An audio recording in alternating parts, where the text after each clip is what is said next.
What's up? What the heck, spooky one here? Let's go. That's crazy. 1 whole year. Trip around the sun. What's up, gang? What's up, what's up? Just getting warmed up. We'll try to get the late night in here. And then we'll play some stuff. Maybe watch some stuff.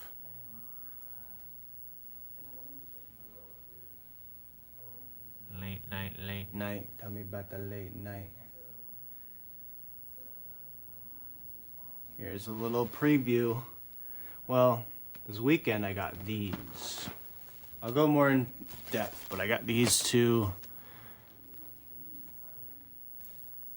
old VHS. This one is, I think, this family that goes around in RVs, and this one is about Mount Hood. What's up, good old Pritchard? And this one's just about wolves. It's a 30-minute VHS about wolves. Seems good. But yeah, we'll go over everything. Skate Raid, what's up? What's up, Noah? Hell yeah. Mount Hood one, yeah. Seems good. They're sealed. They were $10, which is more than I would usually pay for this, but where else am I gonna find this kind of content? Here, I'll read the back for you guys real quick. Or maybe I'll skim it. Our roving camera joins a group of RVers who get together not because they have a reason to do so, but because they come up with an excuse. Enjoying the spectacular scenery along the Columbia River Gorge en route to Oregon's Mount Hood. Come join their Alpenfest. Blah, blah, blah, blah, blah. Something, something, something. I don't know. We'll see. Maybe there'll be some drama. And it's got a pretty cool purple cover. Sealed. Well, mostly sealed.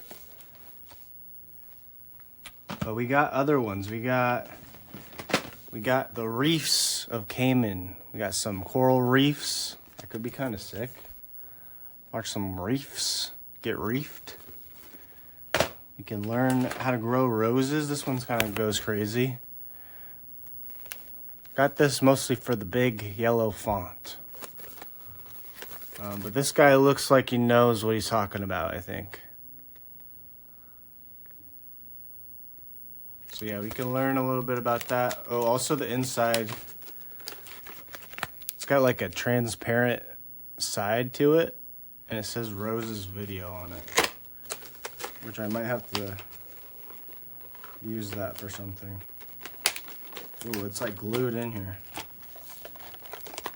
That's kind of epic. Rose's video. They labeled it with individual letters. And then this label, they printed it. That one's not new, but I was just going through the stash, through the late night stash. And then what else we got? We got this one, which could be cool. LCD depth sounders. We could see some digital fishing. Well, they fish using these. It's probably how to use these. And there's some bleeps and bloops. That'd be epic. And if we want to get real educational, I apparently have this The Story of the Oregon Trail. What the... But yeah, we could also go Gex mode. We got Gex. If you missed it in the Discord, I got some new Wii games, but apparently my Wii doesn't work. Lucy, what's up? Get the late night in here. I know we're back on late night mode. I think we'll probably run a poll. We'll make sure we got some of the gang in here before we start. But yeah, we love late night. I should have done one on the weekend, but Corey and I were at the coast this weekend. But yeah, so the Wii doesn't work. I took it apart and cleaned it. Still no worky. So I ordered a new disk drive. Hopefully in the next week or two, we'll be able to play some GameCube and Wii games. But I got a new PS2 game. I got another Tomb Raider game, which hopefully there's no killing of dogs in this one. But I think that's kind of her thing, maybe. That she kills dogs. It's kind of stormy weekend here. Yeah, it was actually really nice well, let me think. One of the day we got there were super nice, and then it was raining a lot. But no, I don't think we got any beach thunder or lightning, really. We didn't get too much rain on us. It was very epic. But yeah, we'll probably have to pop. If we're playing games, I'm thinking we'll have to hop back into Gex 3. We haven't played Gex in a minute. Otherwise, well, I have been in the mood to play Tony Hawk. But so much copyrighted music. I guess I could turn the music off, but it doesn't hit the same. And we also got Frogger, which is always fun and funny. I think that's what's in there right now, actually. Is the funny Frogger game.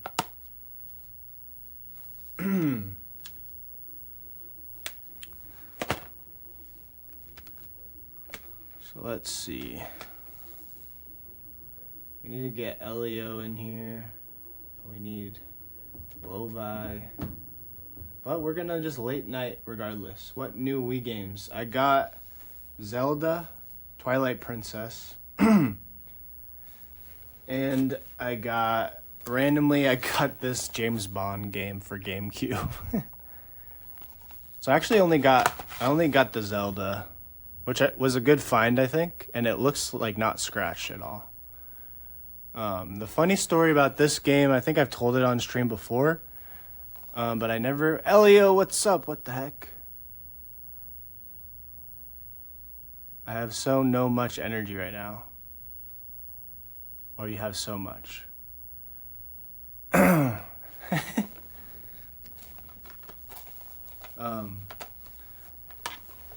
Oh, good. That's good, Ellie.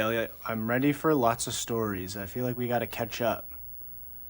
Spooky Sleepy. We gotta wake Spooky up. So my story with this Zelda game is that that I'd never had a GameCube or a Wii growing up. I could only play them at my friends' houses, but I had like a subscription to a game magazine. I think it was Game Informer, and they had like a huge spread on Twilight Princess, and I was like obsessed with the game even though I never played it, and I would like cut out all the ads and all of the like screenshots from the game, and even though I never played it for years and years, but you know, I was a huge fan of all the other games. Like I played some of the handhelds, and I played like Ocarina of Time and Majora's, but so I never have really played this. A couple of years ago, I tried playing an emulator of it, but it just kind of kept crashing in the forest. So I did play probably the first maybe hour, but then, you know, I kind of had to wait. Legally obtained ROM. Yeah, it was legally. But now I have an official copy, which is epic. And yeah, these games I kind of just have just because they were pretty cheap, and I just wanted more games to test out on the Wii. I'm not really, but Rabbids could be funny. But it's hard to find good games. Like every time I go to Goodwill, the only Wii games they have are like sports games only. So I just snatch them up anytime there's a game I would remotely want to try that's like under $20. Okay, so let me catch up. Sorry, on your chats. Good news, Muppet Theater's almost finished. Hell yeah, it's almost Muppet Day. We need some official Muppet Days in town for sure. Picking out prom outfit, hell yeah. We can definitely help, and it would be epic to see some pics in the Discord. So I've decided not to dress up, but it's space themed. Oh, I'm going to make a space themed casual outfit. I'm going to make a solar system necklace, and I made another necklace. Sounds good to me. No, I didn't find Twilight Princess at Goodwill. This I found at a random thrift store. On the coast. The coast thrift stores, I always find a lot of like that gen of games, which is epic. Did you guys see Caves? Oh yeah. Caves alert. Caves! Say hi to the camera. Say hi to the camera, Caves. It's your time to shine, Caves. Say something funny. Say a really long joke, Caves. Say the longest joke that you can tell. Alright. She had enough of my hijinks, I think. I'll try to keep her in the shot, though. Yeah, she's a good joke teller. She's looking like... she's just staring into space now. I was thinking of wearing my Cave Down Space shirt, but I think I'm going to wear my space tie-dye shirt and wear a long-sleeve shirt that I'll draw with glow-in-the-dark white marker space silhouettes, but the pants I need help with. Ooh. I forgot to say before, but I mentioned that Cave Town has worked on Fox Academy stuff, but I forgot to say, I don't know if I've ever mentioned that I actually did vocals on a Cave Town song. Which is crazy. Yeah, it was Sweet Tooth. Let's see. My only life update is that I've gotten some Muppet books I've been reading. Hell yeah. One of them is from the 90s and is kind of fascinating. How things that weren't known for sure back then are just on YouTube now. I read it thinking, haha, silly 90s people. You don't have YouTube. I've got no news for the gang, but doing really well though. That's good. Yeah, my news, I guess, is I started meditating this month, actually. And I've been really productive because of it, which is cool. And I feel I'm like healthier. I'm making good decisions. It's kind of crazy. It's kind of epic. And yeah, I've just been doing a lot of like learning about audio production, which I used to not care that much about. I've been kind of just like fake it till you make it style. But I've just been really interested in learning about it. It's been fun. Has everyone talked about which songs Cave Town are part of? Yeah, I don't know if I said it on stream, but I've like typed it in the chat before, I think. Robbie sang on, what was it? Cop Light Glow, I think was the first one, and then also did Lifestyle Magazine.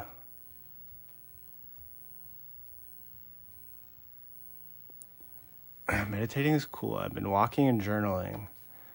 Yeah, I just been, I guess, I get like easily overwhelmed sometimes, so it's been really nice to like reset. It's kind of epic.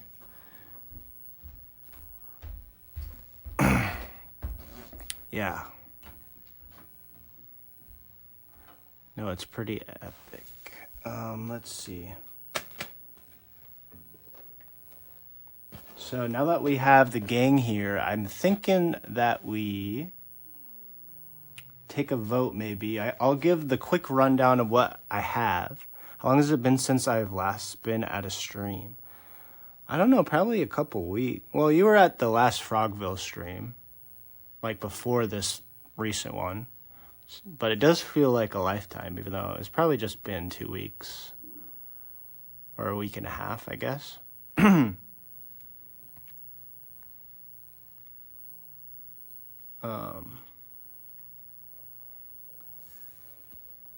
So yeah, the quick rundown is at the coast I got 2 new VHS, but there's also a few that we haven't watched yet. So the new ones I got, I was showing it a little bit earlier. Where are they go? We got this Oregon's Mount Hood VHS caravanning around the mountain, and it seems like it's this old series where this family or these people go around in like an RV and they just go traveling and they film it. I haven't seen you 100 years. It does feel like that though, when we're like all so used to like checking in a couple times a week. And then I also got this one's short. This one's only 30 minutes, and it's just about wolves. Winter wolf, and you know that one's gonna be epic. But my pants, I used to put pins all over my pants, but I could make space ones with watercolor, but it would be too busy if I did my other idea. Ooh, watercolor pants would be cool. Bleach pant on some black jeans. That's cool. Yeah, the wolf one could be very epic, I think. So those are the new ones, but I was looking at kind of my stash of other ones that we haven't watched yet. This is an older one I was showing. It's How to Grow Roses. Could be cool. And it's got a funny man on the back you always know. His name is Jeff Ball. You know that he probably has a lot to teach us about roses, and he's could be good. Oh yeah, puddle duck. Also we have this coral reefs one that could be cool. Lots of pretty fish. Just seems cool, and then the artwork is kind of cool, like the colored pencil art. I gotta work on getting puddle ducks back in a little more. I think I did use it on the Frogville stream, maybe, or recently I said it. Also, we got this LCD depth sounders, which I think is a tool that you use to see if there's fish under your boat. So it's like learning how to use these devices, and it looks kind of like old Game Boy. Yeah, Mr. Ball. And this one is probably heavily educational. It's 1 hour long, and it's just the story of the Oregon Trail. I don't know if I got this intended for late night, but it seems kind of epic. Just learn about the Oregon Trail, people dying of dysentery, seems good. What else? I think that's most of the ones that we haven't really hit. Last late night we left off in the dog training. I think it was mostly just Lucy left at that point. It was pretty late, but it was funny. There's some quotables in the dog training one. But it is a lot of like, I guess it's like shock collar training. So it's not the best to watch, but it is good to see the good dogs being good, you know. And then games wise, we got Gex 3 is probably a good go-to to hop back in. I got a new Tomb Raider game. Hopefully there's not a lot of dogs dying in it, but the first two had dogs. And then oh yeah, Frogger. I think this is what we left off playing, which is a funny, silly frogman game. And then we got Tony Hawk, which is fun, but there is a lot of copyrighted music. But if we want to be risky and fun, we can play that. So I'm thinking, anything we've played or watched before is still on the table for suggestions, but I think I'm going to do a poll of some of these, maybe. Also, what about hair? Should I make a star to put in it? That'd be cool. Glittery nail polish. It could glitter in my hair. That'd be cool. Yeah, I probably saw that Oregon Trail one a long time ago too. I actually also have the actual Oregon Trail game. I don't know if I've ever shown this, but I found this at like a garage sale, I think, or maybe at Goodwill Bins. This is actually a working game, and I could play the Oregon Trail on this. Yeah, we could do rat prevention too, which is kind of cool. I've never actually played the whole game, but it has like a little tiny screen that you can play it on.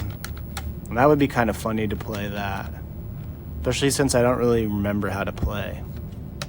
You have one? Yeah, they're cool. I tested it out, but I haven't really beat it or played it yet. But it does work.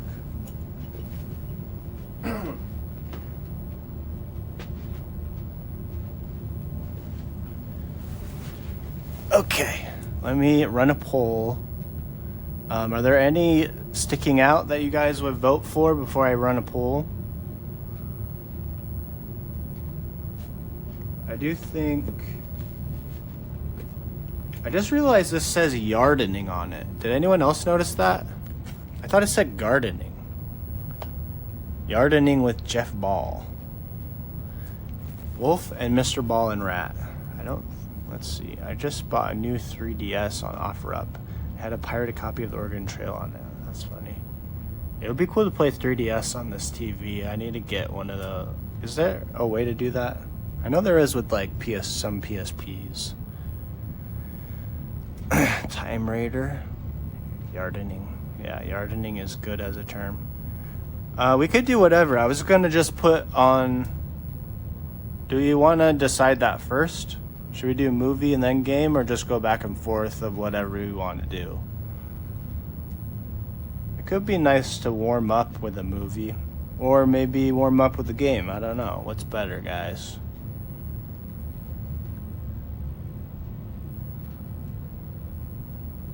Hard to say.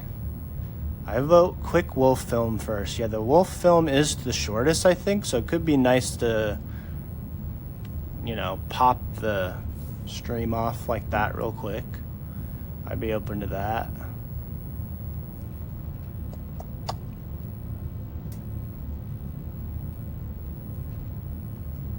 I don't need to say what sticks out. I think that means Penguin would vote for Gex. Coral Reef is probably going to be very cool visually. I have found with some of these, it's like whoever's presenting the information is partially what is the most entertaining. But yeah, that's why I think Jeff Ball is probably an interesting man. How long is this one? And we could always just watch a little of each too. I think this one is 40 minutes, which is... All right, I think I'm gonna do a vote. Just a general vote. I love fish. Yeah, fish good. We're polling. We're off to the polls. Okay. I think I'm just gonna throw everything in there just in case, because I'm not so sure.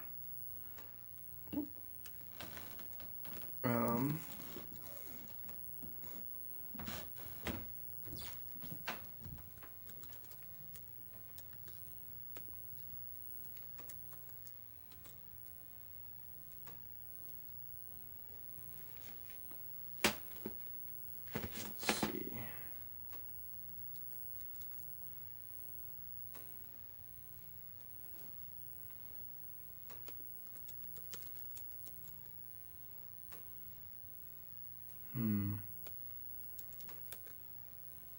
And I think we should maybe end the stream with rat prevention. Or we could start it with rat prevention. I don't have enough spots. Let's see.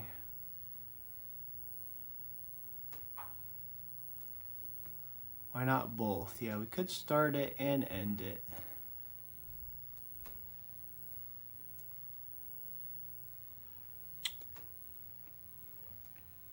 Yeah, I think I'll pop in rat and then I'll have a vote for everything else then. Because rat prevention is only 10 minutes and that's a nice warm up and we all love it. Right? Okay, 1 minute vote.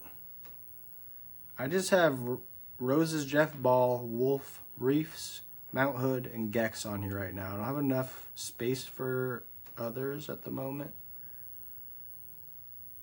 But we'll see. Can you make your new starting soon screen just rat prevention? Yeah, I should.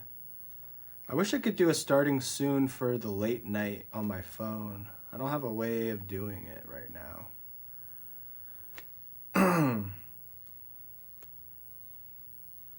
What would you say got you into meditating? I don't know. It's a few things. Like, I used to do it on and off. I just have been... Well, Christian kind of got back into it recently, and it made me want to get back into it. I've been kind of wanting to for a while. And I don't know, just a lot of artists that I look up to are pretty into it.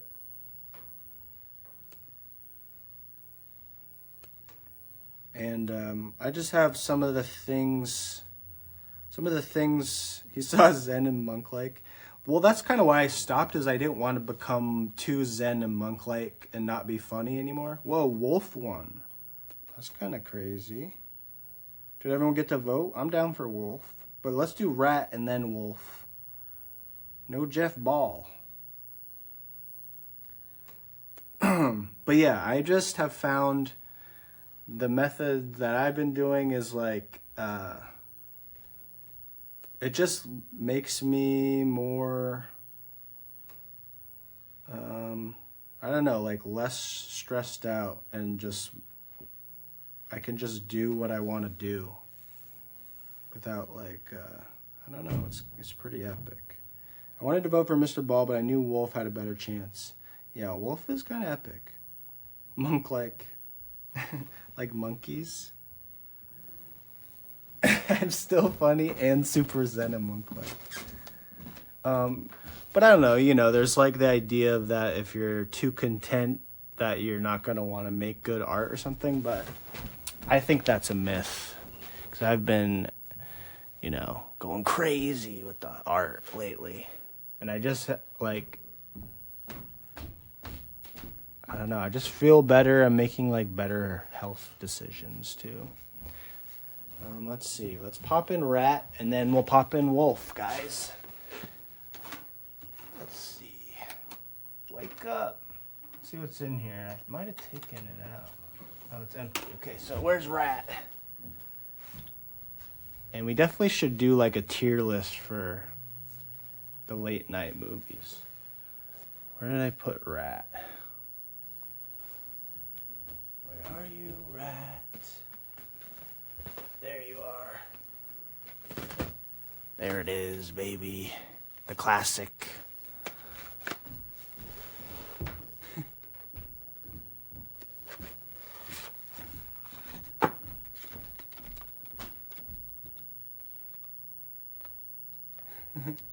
Give Caves a little pat. Yeah, let me pop this in and I'll give Caves the old pat.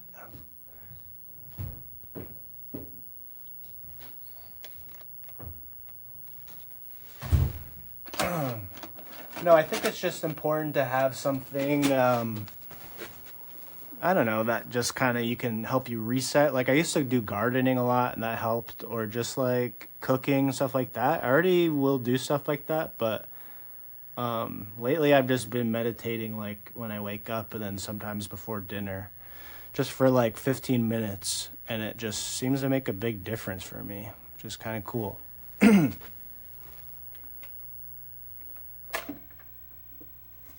Let's see this rats. Come on, rats. Oh, I think I gotta switch this. Gosh, dang it.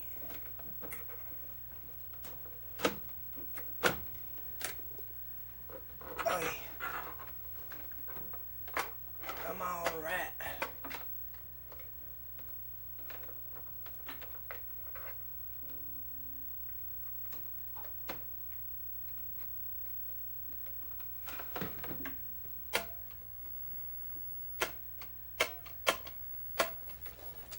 Where's the movie?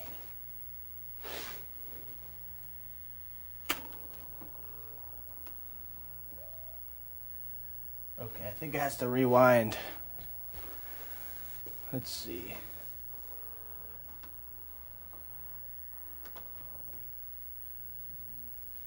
My biggest winner was deleting social media, but I need to meditate more. How do you meditate? Well, I've done different ones.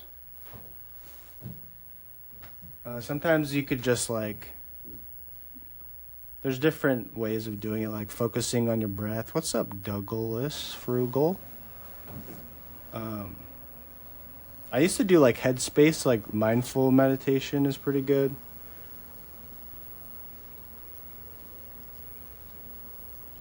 Hi, Dig Dug. Hello. Okay, is it here? I don't know if I'm on the right channel.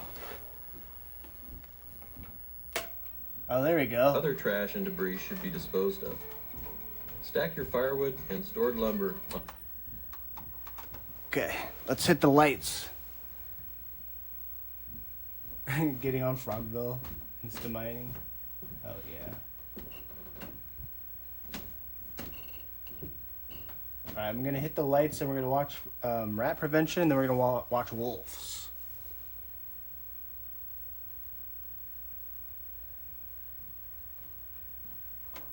There we go. Let's get. I'm gonna hit the.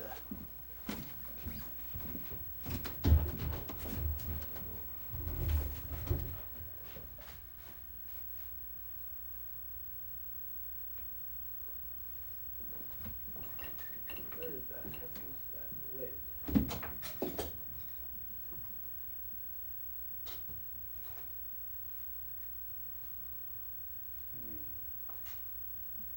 Hold on, guys. I'm trying to find. Oh, there it is.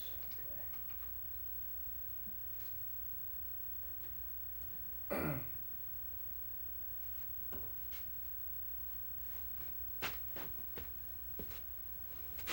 Okie doke. Hit it. Oh, come on, rat.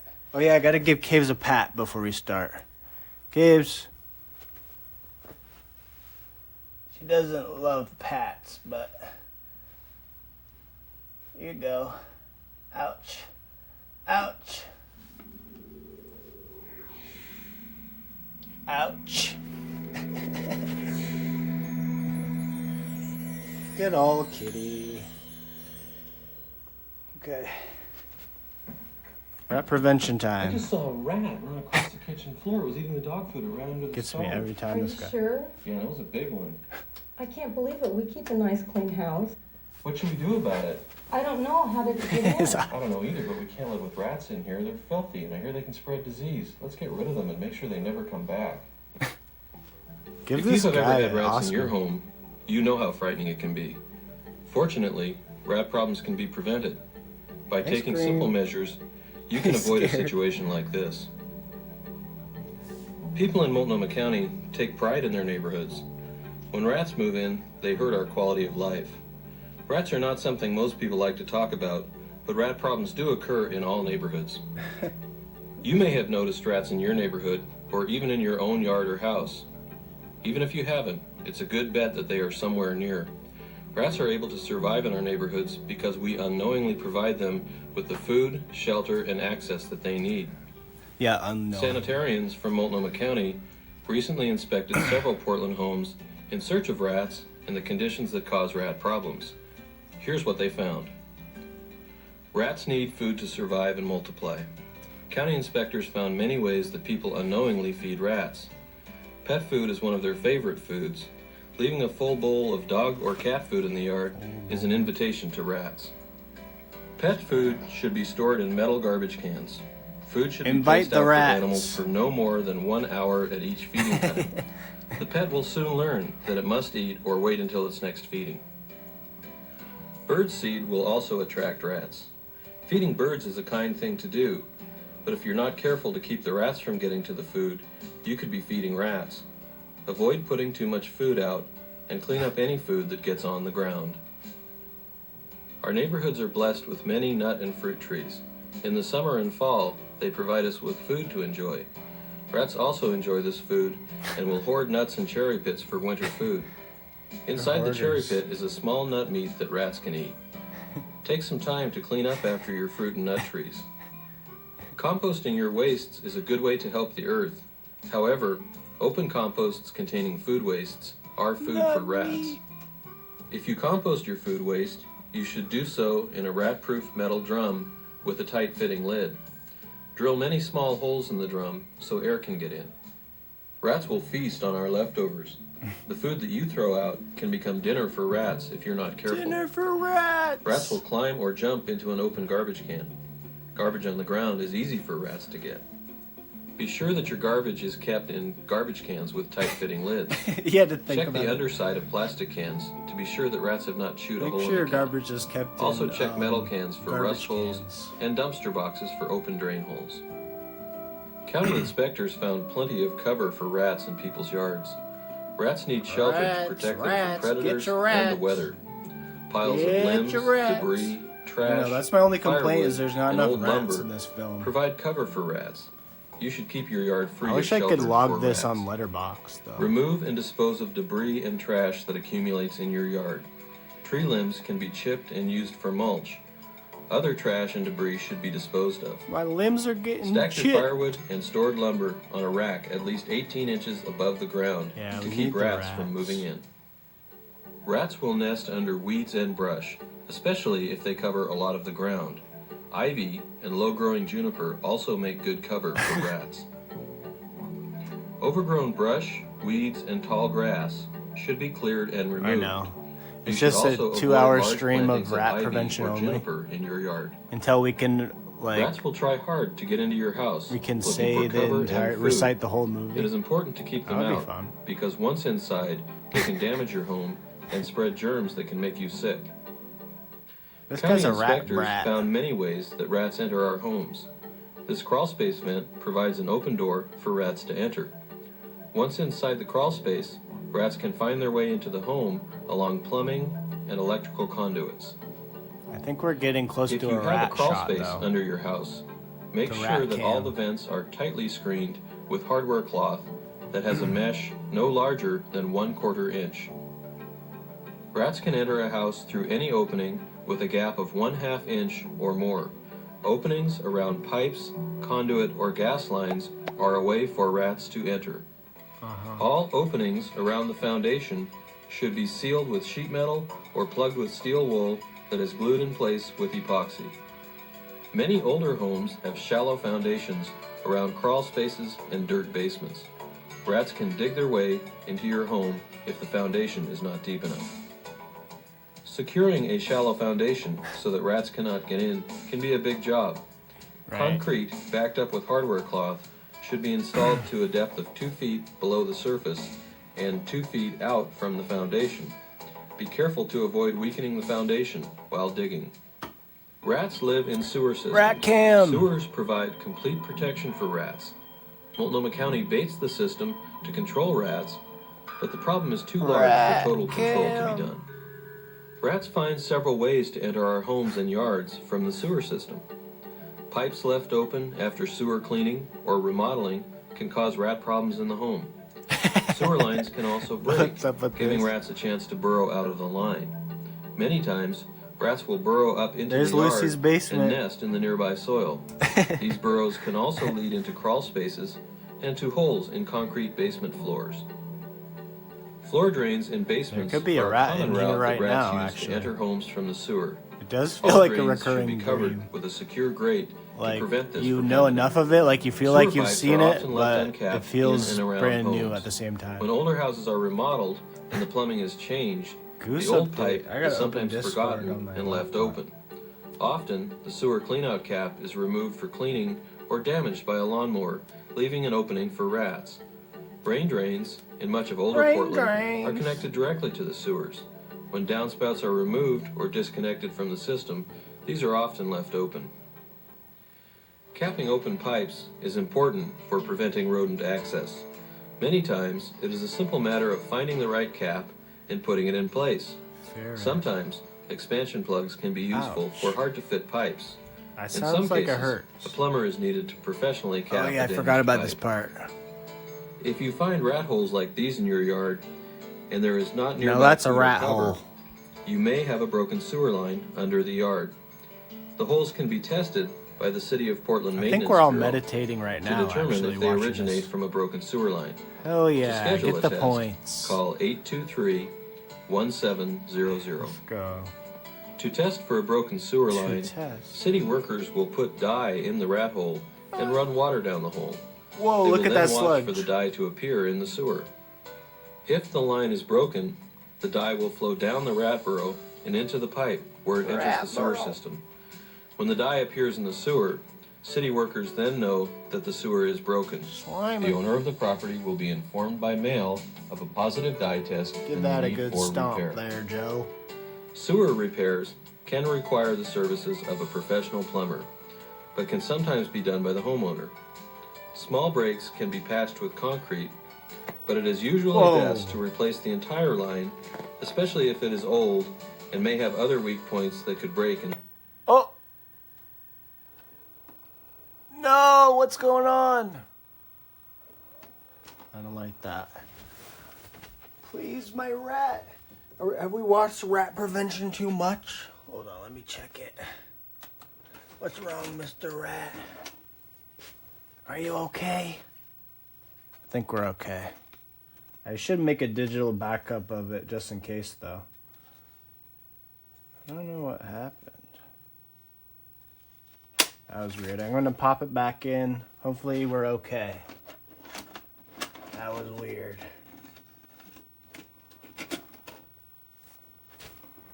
I gotta digitize this thing. They're chewing on the wires. Oh my gosh, what's going on? It could be my VCR too, hopefully not. It's having an issue.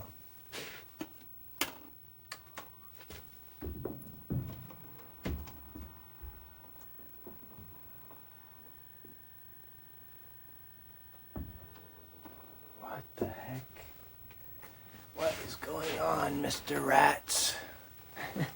The rats are invading right now. It seems fine. Let me check if it is gonna do that with a different tape real quick. Alright, let's try just power on and off real quick. Maybe he just needs a break.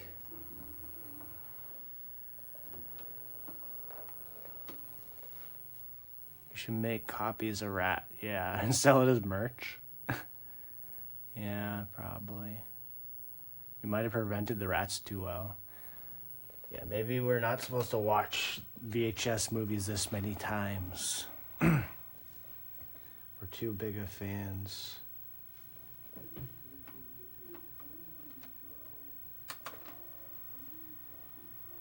Hopefully the tape didn't get damaged somehow.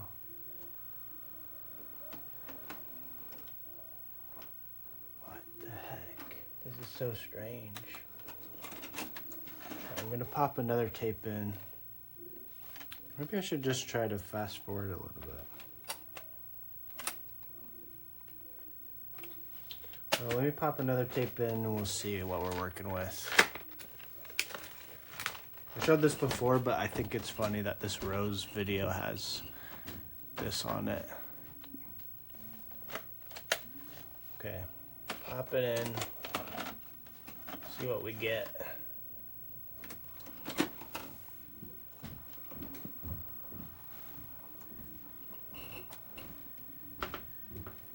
At least 8 or 9 cubic feet. That bush then needs 4 gallons of water every There's week, Jeff Ball. or 2 of these watering cans. If you're going to water your roses with some overhead device like a handheld hose or an oscillating sprinkler, one of the tricks is to put a container right in the middle of your rose This guy bed. looks epic. Then you can keep track of how much water it gets. Okay, we'll come back to him. Let me see if I can get rodent prevention working. I don't know why it would do that.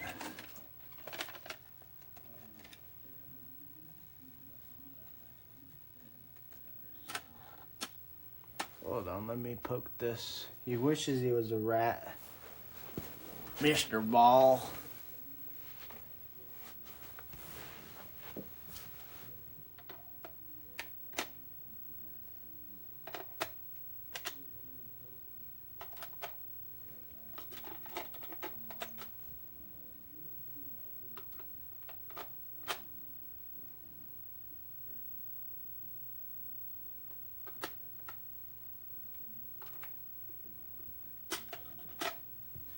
One second, chap.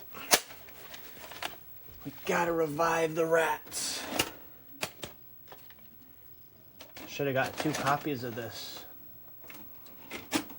Let's see if I can do a fast forward and see if it'll work. Oh. It showed something.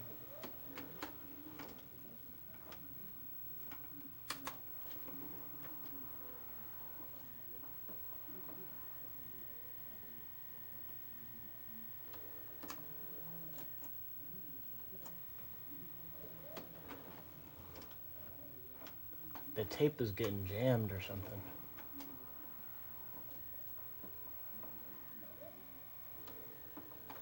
I wonder if it got rewound weird.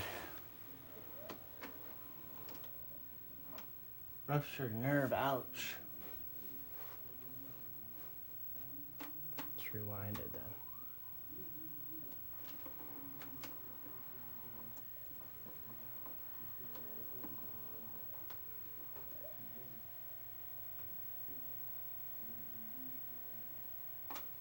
Okay, we're rewinding fine.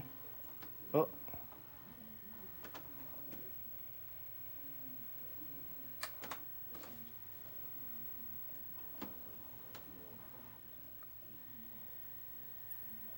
Okay. The holes can be tested by the we got City the of Portland hole. Maintenance Let's see Bureau. if I can fast forward to where we were.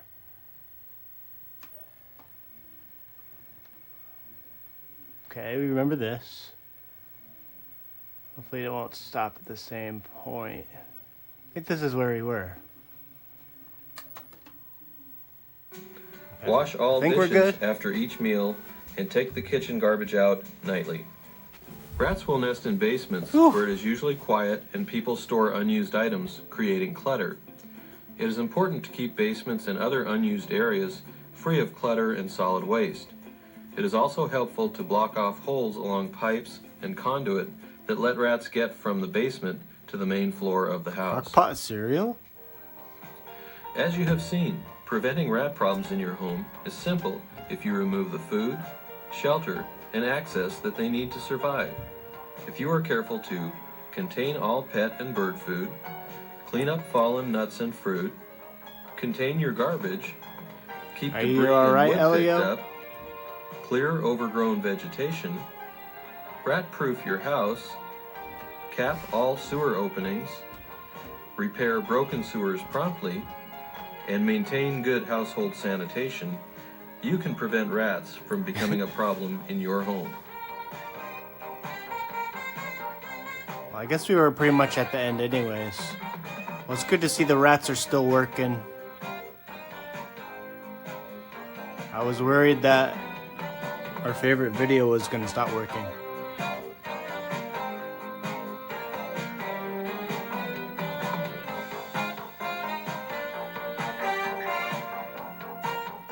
This song is kind of epic. Okay. Are you guys down to watch some wolves? Is it wolf time? Here, we'll do an unboxing because this thing is sealed. Okay. Let's see. How should I open this thing? Wolf prevention? I wonder if it's just going to be wolves only. Okay, we're unboxing the plastic of the sealed copy of Winter Wolf. Look at that. Seems epic. Here, let me rewind this so that we're all square. Slice that baby open. Ooh. Nice. Guess what? Guess what the label color inside is, guys? What do you think would make me go, ooh? What would be an epic color of the inside, I wonder? Ooh, we got some paper in there, too. We got some kind of, what is that? Oh, this is if you want to order others. Should we order more? Let's see, what do we got? Children's programs. Are we watching a children's program? Anyone can watch about wolves. These do kind of seem like something you would play in a class, though. Ooh, they got an eagle one. Should I order? That's kind of cool. Ooh, I mail it in. I guess I could mail this in. I wonder if they would actually send me one back still. They're probably closed. Yeah, these are from 1997. That's pretty crazy. All right, let's pop out Rat. We'll put him back in his house. For safekeeping, I should digitize it though, just in case, so we can make more copies. Everybody say goodnight to the rats for now. We might end the stream with another watch of that, because it is goated. Oh yeah, but I forgot, this is what the inside looks like. It's kind of cool, actually. I like the red. It kind of surprised me. But it looks kind of cool together. All right, let's pop it in. Winter Wolf. Oh, this was created in 92, actually. In Seattle? All right, let's pop it in. Plop it in there. Okay. 20 November, nice. Wait. So I think this is 30 minutes, and then maybe we'll do another poll. Maybe we'll play some Gex for a break.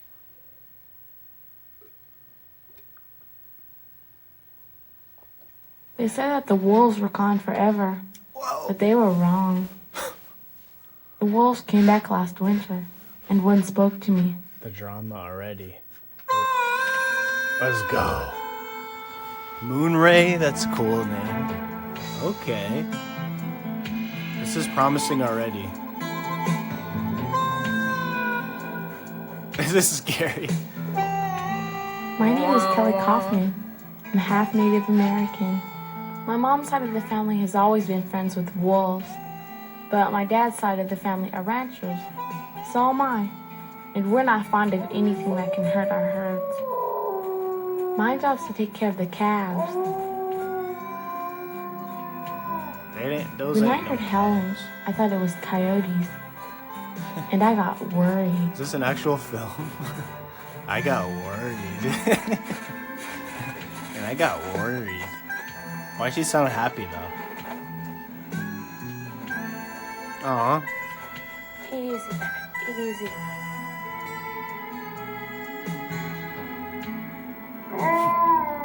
She's the best actor of all time. And I got But that worried. sound coming out of the woods was weird. Wait here. I'll go chase those coyotes away. I'll keep an eye on you. I had to check it out. I didn't know what it was. I had to check it out. That's where this whole story started.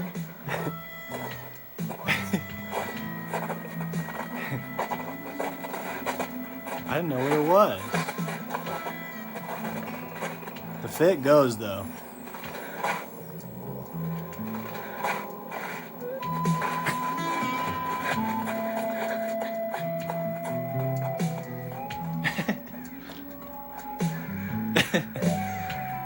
Better watch out.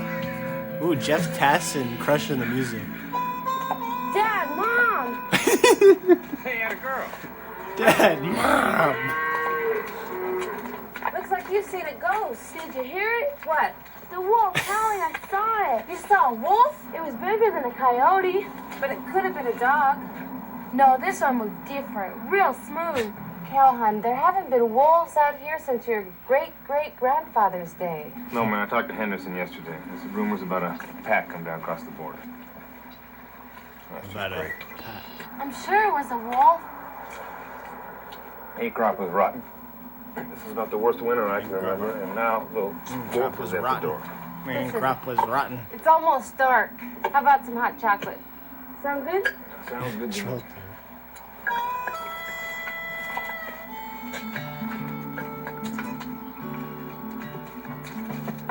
Yeah, this is epic so far. Ooh, look at that shot. Let's go. See, they're out there. Yeah, this one is already a hit. Oh, that transition.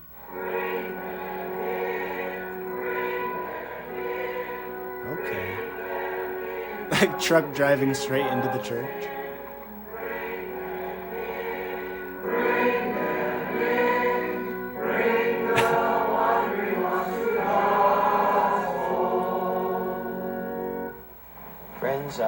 know that some of you are worried about the return of an old enemy. We've all heard that wolves have been spotted in the area. What's wrong with those kids? Today we have a visitor, Abigail Baker. She's a scientist and she's here tracking wolves. She'd like to know if you've heard or seen them. I encourage you to get the facts and then listen to your conscience before you Old anime.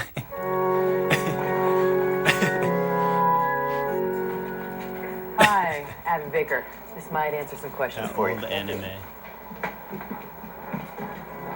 I don't need no lecture from no bleeding heart expert to tell me how to run my stock. I say we lay out the poison bait before the government has anything to say about it. And wind up killing off every dog in the county? I don't know, Jerry. I mean, maybe we should listen to that lady. I mean, how much of a threat to the stock are wolves really? What kind of question's that? The wolves. Callie says she's seen a wolf. I'll show her a wolf. Get lost. Well, excuse me. She probably felt sorry for it. Yeah, she's sort of a lone wolf herself. Well, your buddy won't be around for long. Yeah, Billy found some old traps in his dad's barn. Bye-bye, wolf. Yeah. What's that all about? Well, this mirror shot. Okay, this is insane. Yep. I know, bullying for just seeing a wolf. Ooh, shovel truck. Ooh, owls. Why is every shot in this amazing, though? What is this called? It's just called... I know it's hard for you. Us living Winter out here at the end of Wolf. the road and all that. I guess you don't have a chance to socialize with the other kids much. I'm glad we live out here. I don't have anything to do with them. This is come Friend on. Cinema. Billy and Jeb used to be your best buddies. Yeah, back when I helped them win cat roping contests. A cat Now what you're thrown contest? over for Little Miss Pink. JR's always been my best friend. Aren't you, Get boy? lost. Honey, I'm gonna tell you something. Boys get a little stupid around here. But sometimes you gotta try Boys to get a along, little stupid. even if they make it hard for you. Ain't that right, Yoda? Yoda the owl? Now, what do you know? I'm gonna bring Geronimo in to give another lesson. Well, you got that horse stuff mighty pretty already. Careful, though, huh? This wolf talk's got me a little spooked.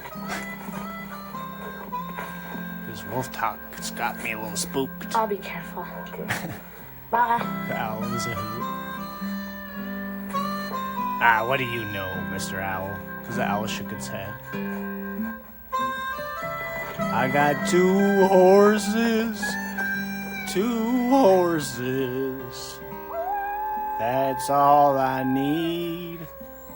1 for my left foot, 1 for my right foot. 2 horses. The folk. Yeah, we're sampling.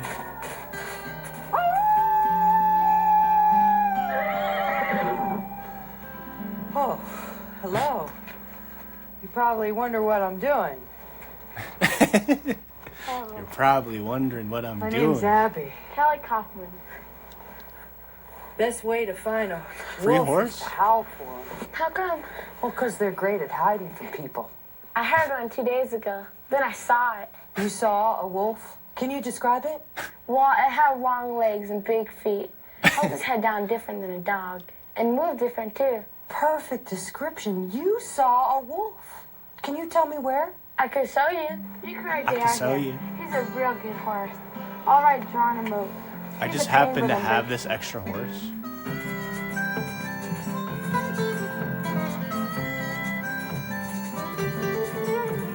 It had long legs and big feet.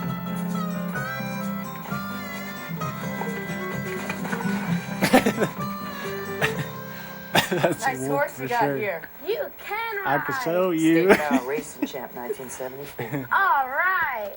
All right. Yeah, we got lots of deer. It's a We're right wolf. at the edge of the national park. I know, which means if wolves are here, they'll be less likely to go after cattle and sheep. They'd much rather eat their natural food. That's why you were at church yesterday. Yeah, I want to help folks understand wolves so we can bring them back. Bring them back. A couple 100 years ago, you could hear the cry of the wolf from coast to coast. Then ranchers and farmers got the government to call war on wolves. And they were totally killed off in every state except Minnesota and Alaska. I want to educate folks. Tell them livestock can live with wolves. If we can find people who will listen, they'll spread the word. Look, track. And not a single Yeah, lots acting of lesson was wasted. Where's this filmed? I don't know. I don't think it That's the one I saw says. the other day. It's missing a toe. Probably lost it in a trap. That's what they're up against. They're all bigger than a dog's track. Yeah, they're big and wide for stability. Like snowshoes. Yeah, their feet are great for weather like this. The temperature of a wolf's foot it pad was is just above freezing. Produced in so it Seattle, can but I don't walk know in if the that's ice where it's and filmed. snow. This doesn't look like Seattle to me.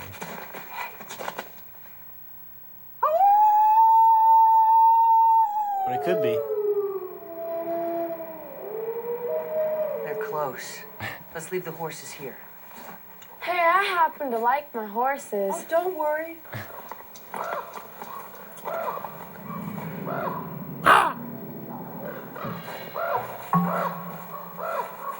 You see those ravens? That could be where our pack is.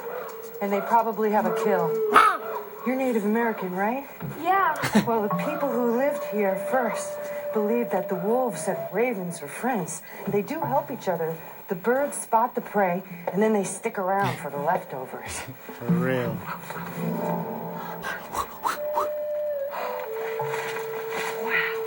We usually get hunters come around down the border, but not a whole pack. This is great. They look so happy, though. First sighting in 50 years in this region. Believe it.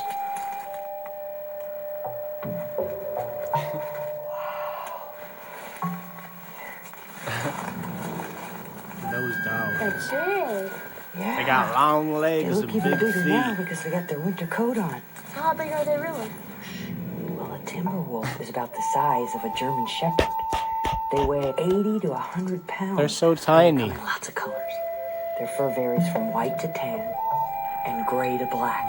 Varies from white to tan. That's what I saw the other day. It's harder to see because it's a lighter color. Oh, that one's cool. The light ones look pretty epic. I think your wolf is a female. Bless you. She could be pregnant. It's the right time of the year for it. Right time of the year for it. No, she's not. Strange. She looks like an alpha. Alpha? You know what I said about the lone wolf being chased off by a leader? The leader is the dominant one. There's usually a dominant male and female in the pack, and only this pair will have the pups. The rest of the pack is submissive. Let's go. Submissive. Wimpy. Wolves are always acting out rituals that keep their social order. Each wolf Means has a wimpy. totally individual personality, but their survival depends on how well they get along. Like cow. Well, the mating rule is to keep the population down so there's enough food to go around. And when they hunt together, each wolf seems to know exactly what to do and when, because they go after prey much bigger than themselves. Caribou. They have to communicate. Or elk. How do they do it? A wolf howls to find his pack or to say, "This is my territory, you keep out." And since they have such a keen sense of smell, they also use scent. The scent marking is to let young wolves know where the pack's boundaries are. It also tells wolves from other packs to stay away so they don't have to fight over territory. The most important way wolves seem to communicate, though, is through body their position snuggles. and facial expression. Wolves' faces are marked in a way that makes their features stand out, especially their eyes. Those eyes look hungry. What do they eat? All Those the eyes big look game hungry. around here. When they're hard up for food, they catch mice and rabbits. But they'd rather catch big animals, because then they don't have to hunt so much. Wolves can easily trot 20 miles on a hunt and run at speeds up to 30 miles per hour during a chase. And young females are often a bit faster than males, so they can be the best hunters. Yeah? That's true. Oh yeah, it's not unusual for a female to be the leader of the pack. That's great. Back when there was lots of large wild prey like moose and buffalo, the wolves had no problem finding food. But when the settlers killed off the large wild game, the wolf had to Trying to change. squeeze in the It was either education. starve or eat the sheep and cattle that the Yeah, settlers she's getting brought bored. So they do eat stock. When their natural food is gone, yeah. But that's only part of the reason that settlers hated the wolf. Why'd they hate him so much? Well, that's a hard question, because as far as anyone knows, wolves have never killed anyone in North America. Grizzlies have killed people, yet we make them out to be friendly old Yoki or Smokey the Bear. Wolf hatred's hard to figure.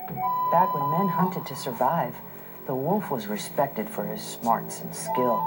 The ones who hung around the campfire eventually became our familiar friends, the dogs. But when people stopped hunting and began raising sheep and cattle, the wolf became the bad guy. Fairy tales are full of wicked wolves. Superstitions like werewolves made wolves out to be evil. But when you really study them, you find out that wolves have the best traits of people. I'm always amazed by how friendly a pack seems. That's a dog. They're always playing tag or playing tricks on each other. Tricks? It's really wonderful to watch wolves with pups. Got They your really butt. enjoy them, and the whole pack takes care of them. Like daycare. Yep.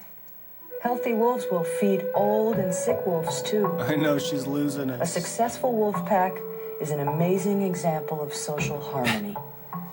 They're such powerful hunters, yet they rarely fight to hurt each other. They do their rituals instead. Maybe that's part of the reason I admire them so much.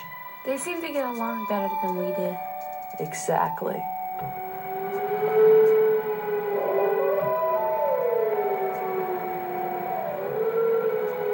That's an awesome sound. I wonder what they're saying. One thing they are saying is it's almost sunset. This is so exciting. I forgot the time. We better go. That's okay. That's epic, Douglas. You earned them. You earned the points.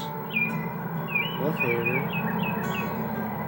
Why is it every time No, I take a Spooky horse to loves the the vet, we have to wolves. visit their mother? And getting patted, Yes. patting the wolves. It's the only time we get within 50 miles of the reservation. Just the Unless talking. it's a holiday. Ooh, that's a cool wolf Listen, book. it says here that wolves can go a week without food.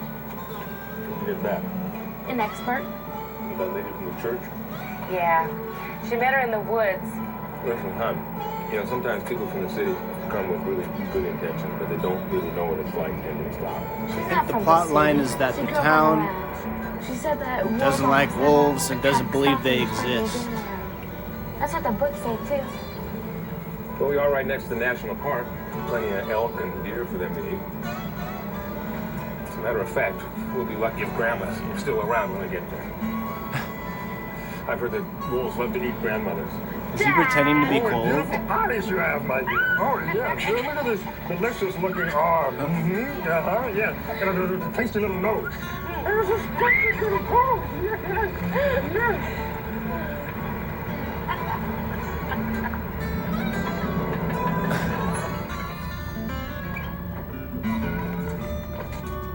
That's baby. That's baby. Boy, we're glad Is to that see true? you. Is that a fact? He's stuck on wolves with even grandmother.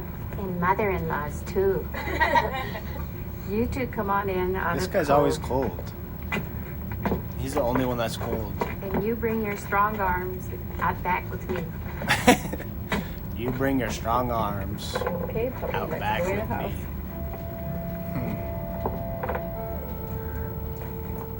Not sure what that means. I heard you were having problems with the Cowboys. It's their problem. Good This for lady you. is epic, though. Your mother told me that a wolf called on you. Not just a wolf, a whole pack. My grandfather, back in his days, the wolf just a was wolf. one of the 4 great powers in the heavens. Cunning was the power of the wolf. He had to work with his brothers. But I was telling you about your great-great-grandfather. He was raised in the old ways. Ravenwalks have special powers. This time, I'm remembering, I was about your age, and I was out practicing my dancing in my old style clothes when I saw something coming out of the forest. It was grandfather, and he was carrying something. At first, I thought it was a small It's a dog. puppy, dude. But when he got close, a I puppy could tell wolf. it was a wolf pup. And this little pup was hurt, like she got her foot caught in The a frame rate trap. keeps changing. Grandfather said the little wolf is very important. She's the last wolf to live in the place that was our people's. This troubled my Buy a grandfather whole because house? he believed that every creature has power. The wolf protected the old ways, and that pup was the last. Grandfather worked his healing on the young wolf and told me I could take care of her. She lost a toe, but her foot got better. She lost a toe, but her A year foot later, got that better. pup was all grown up. She and Grandfather became good friends. He called her Makwai. That means Big Mouth. Good name for a wolf, huh?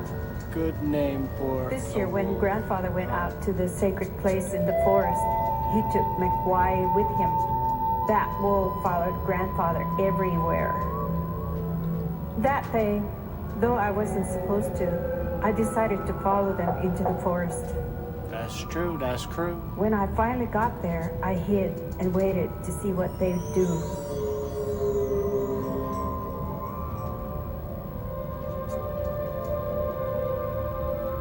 The wolf watched closely as Grandfather rolled something out of his bundle. It was the skin that a wolf elder had given our people when he died. What the? As I watched, Makwai went up to the skin as if she recognized her ancestor. That's messed Then, up. as Grandfather made a blessing, And wolves the wolf began ate to him? howl.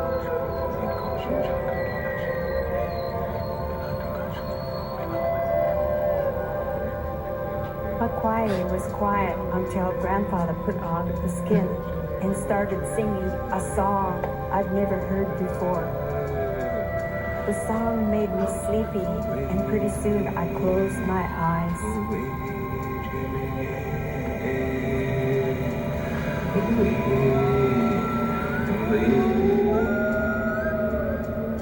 I don't know how long I slept, but when I woke up, Grandfather had turned into a wolf.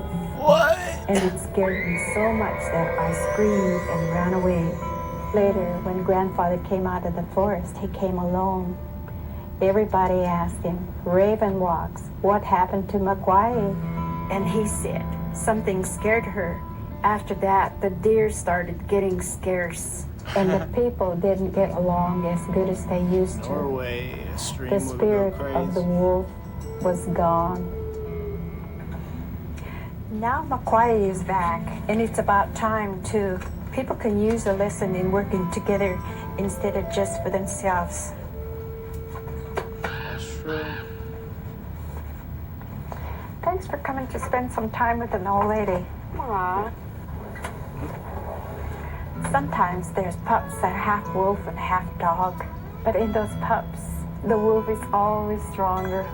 The wolf spoke to you for a reason. What did she need her strong arms for? Thank you.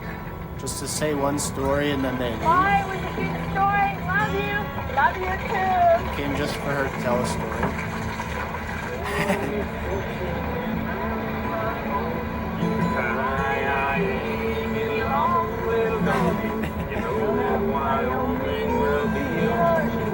I understand. What, in the Sam Hill? But you just can't go out and shoot them. And for one thing, it's illegal. And you don't even know if they did it or not. Somebody want to tell me what's going on around here? One of the Walker boys' gals got killed, man. Sorry, ma'am, but none of us can afford to lose stock. Is it possible it could have been a pack of wild dogs? Sure it is. And coyotes pull down weak calves, too. Whose side do you folks on? Whichever side has its facts straight. That's right. And my daughter says you've been telling her that wolves aren't as big a threat to livestock as we think. So maybe we should at least listen to what she's got to say. This is the first pack to return to this area in 50 years. We're going to want to put radio collars on them. If you have any problems with your cattle, we'll find the wolves by radio, catch them, put them back in the wilderness. And if you still lose a calf, there's a restitution fund. To pay us back for any stock loss. I could live with that. Looks like the little lady's got them boys cowed already. What this town needs are the Mystery Avengers. Mystery Avengers? I'm not saying that the wolves won't attack stock if they're starving, but they're not a threat if they're managed right. It's funny though that this is What with the like national an park educational right there, movie, but then the grandma's like, So where do we find these big I saw bad my wolves? dad get turned into a wolf. Valley. Why should we listen to some city slicker try and tell us how to raise our stock? I'm not so sure she is a city slicker, Jerry. No, I'm not. In fact, I grew up in a place a lot like this, on the edge of wilderness. I somehow came to believe that wild things had as much of a right to be here as What's we happening? do. In fact, before we got The here, horse's ass. the wolves had an important job of cutting back the sick and the weak and keeping large game in balance with I guess they their are food supply. educational. In a way, you that's could say true. that they manage stock too. She has a That's point there. true. The wolves were here first. I don't suppose we can expect no wolf to turn into no vegetarian. As long as they stick to wild game, I don't have no quarrel with them. He's more like you than you know. He's smart. He's resourceful. He's a survivor. He deserves a second chance.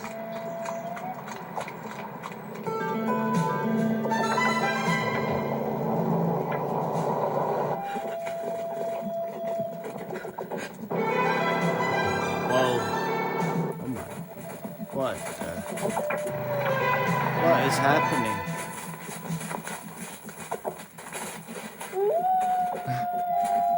Ooh.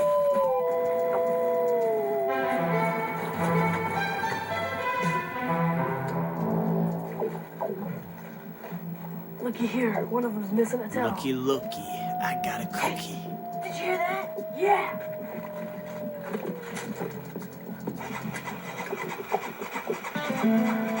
Dang it! Dang it! Really get it started. I'm trying. I'm gonna go get a big stick or something.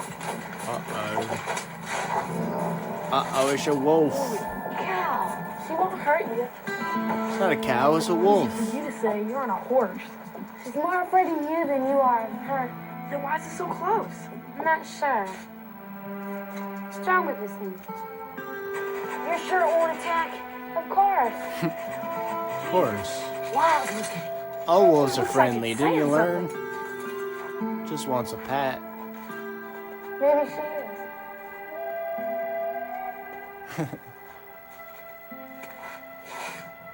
Thanks, McQuay. It's McQuay. That's crazy. It's Grandpa. What was wrong with it? Huh? The engine. What was wrong with it? Loose fuel line. Kaufman, you're all right. And I'm sorry I called you a lone wolf. All that. It's the nicest thing anybody's ever called me.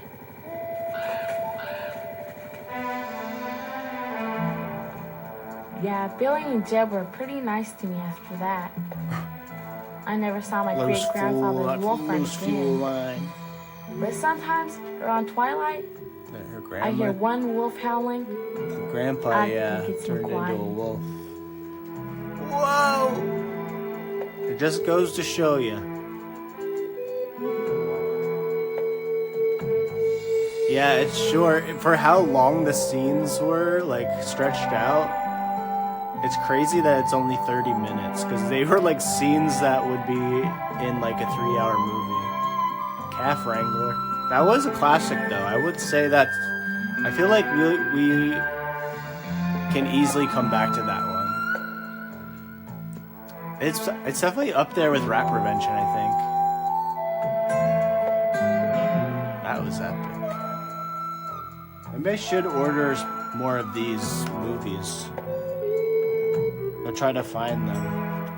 There's like a whole list. Let's see what would be coolest. They got At the Zoo, Eagles, Gift of the Whales.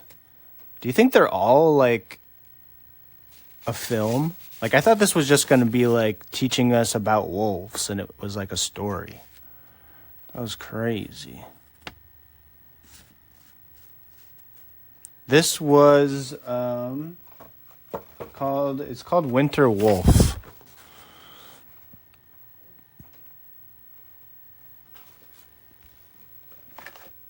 That was pretty epic though. That's a classic. Let's rewind it real quick.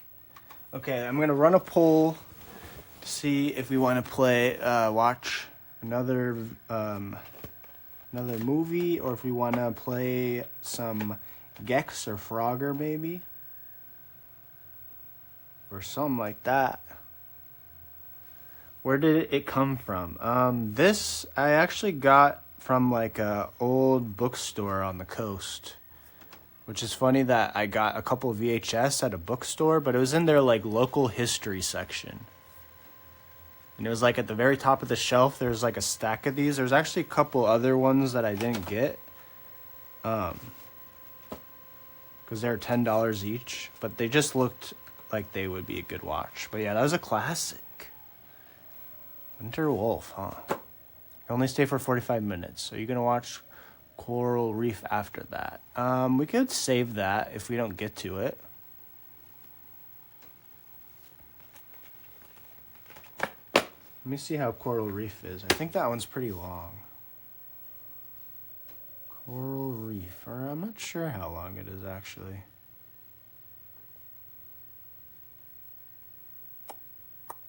Might be shorter. Let me see. I can't see how long it is. Oh, jeez. It seems pretty short, actually. This is how much tape is in it. I don't know if I could get a good angle. Let me compare it to the Wolf one, and then we'll know. It might even be shorter than the Wolf one.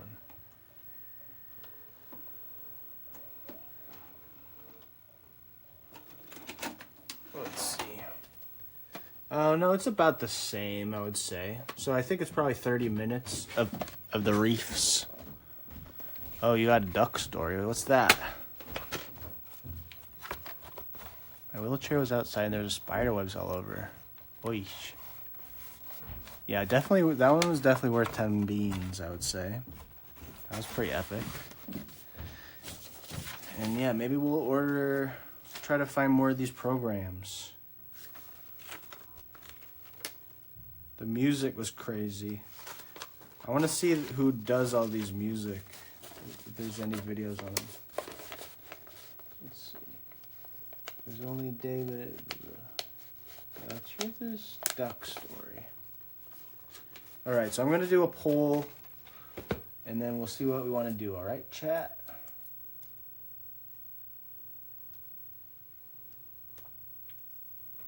Okay, so we got Roses with, what's his name? Jeff Ball, Mr. Ball. We got Coral Reefs. We got,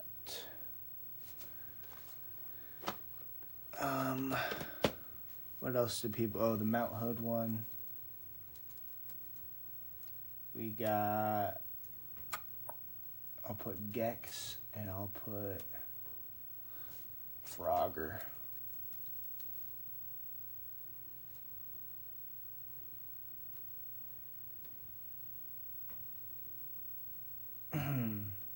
Mr. Ball, everybody vote. Everybody vote. From the short amount that we saw of the Roses, the Yardening Jeff Ball one, it did seem promising. The only problem is it's about 40 minutes long, but we could feel it out, see if we want to watch the whole thing or take a break at any point. Because that one is a bit longer.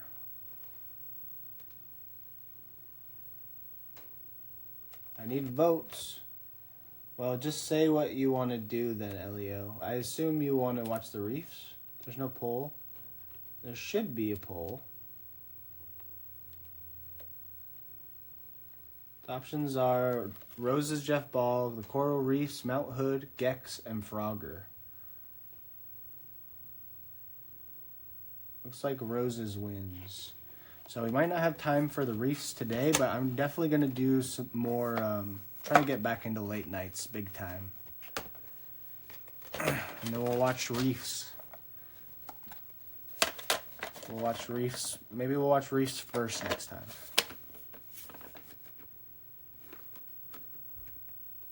Yeah, looks like the Roses won. Okay. Let's pop it in. Wait. Oh, there it is. And this is just called How to Grow Roses with Jeff Ball. And it looks epic.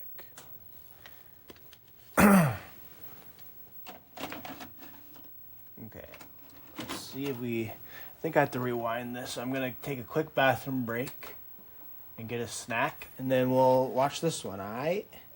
Enjoy the blue screen. I'll see you soon.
Okay, you guys ready? Got some snacks? You guys got snacks or what?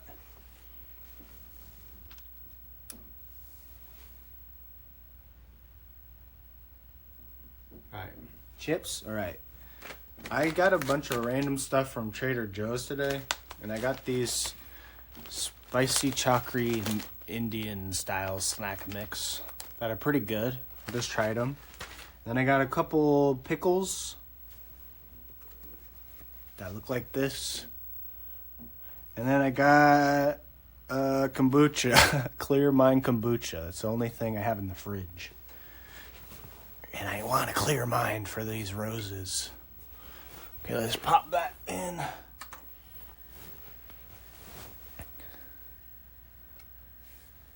Ricky works at Trader Joe's? What's up, Ricky? Wait, how long has Ricky been here? What's up, Ricky? The horse movie.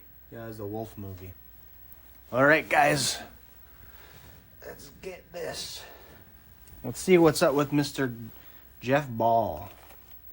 So we're watching a movie, a gardening movie about growing roses. And it's brought to you by Jeff Ball, which I don't know him, but he seems like he's an interesting man. Well, I'm not selling this to you. Does it say that I can't show it? Does it say don't stream it on Twitch? It's not reproduced. I guess you guys are. Oh God, they're behind me. Whoa! That's sick. Look at that animation. Let's go.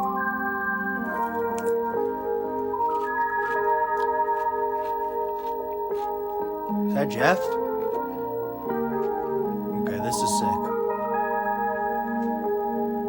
I already know Jeff is gonna be epic.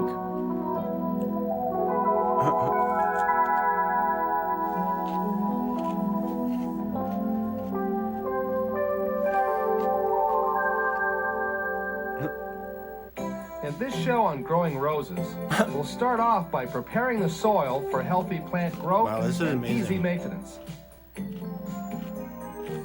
Then, I'll show you the proper techniques for successfully planting roses so they'll take hold and stay healthy.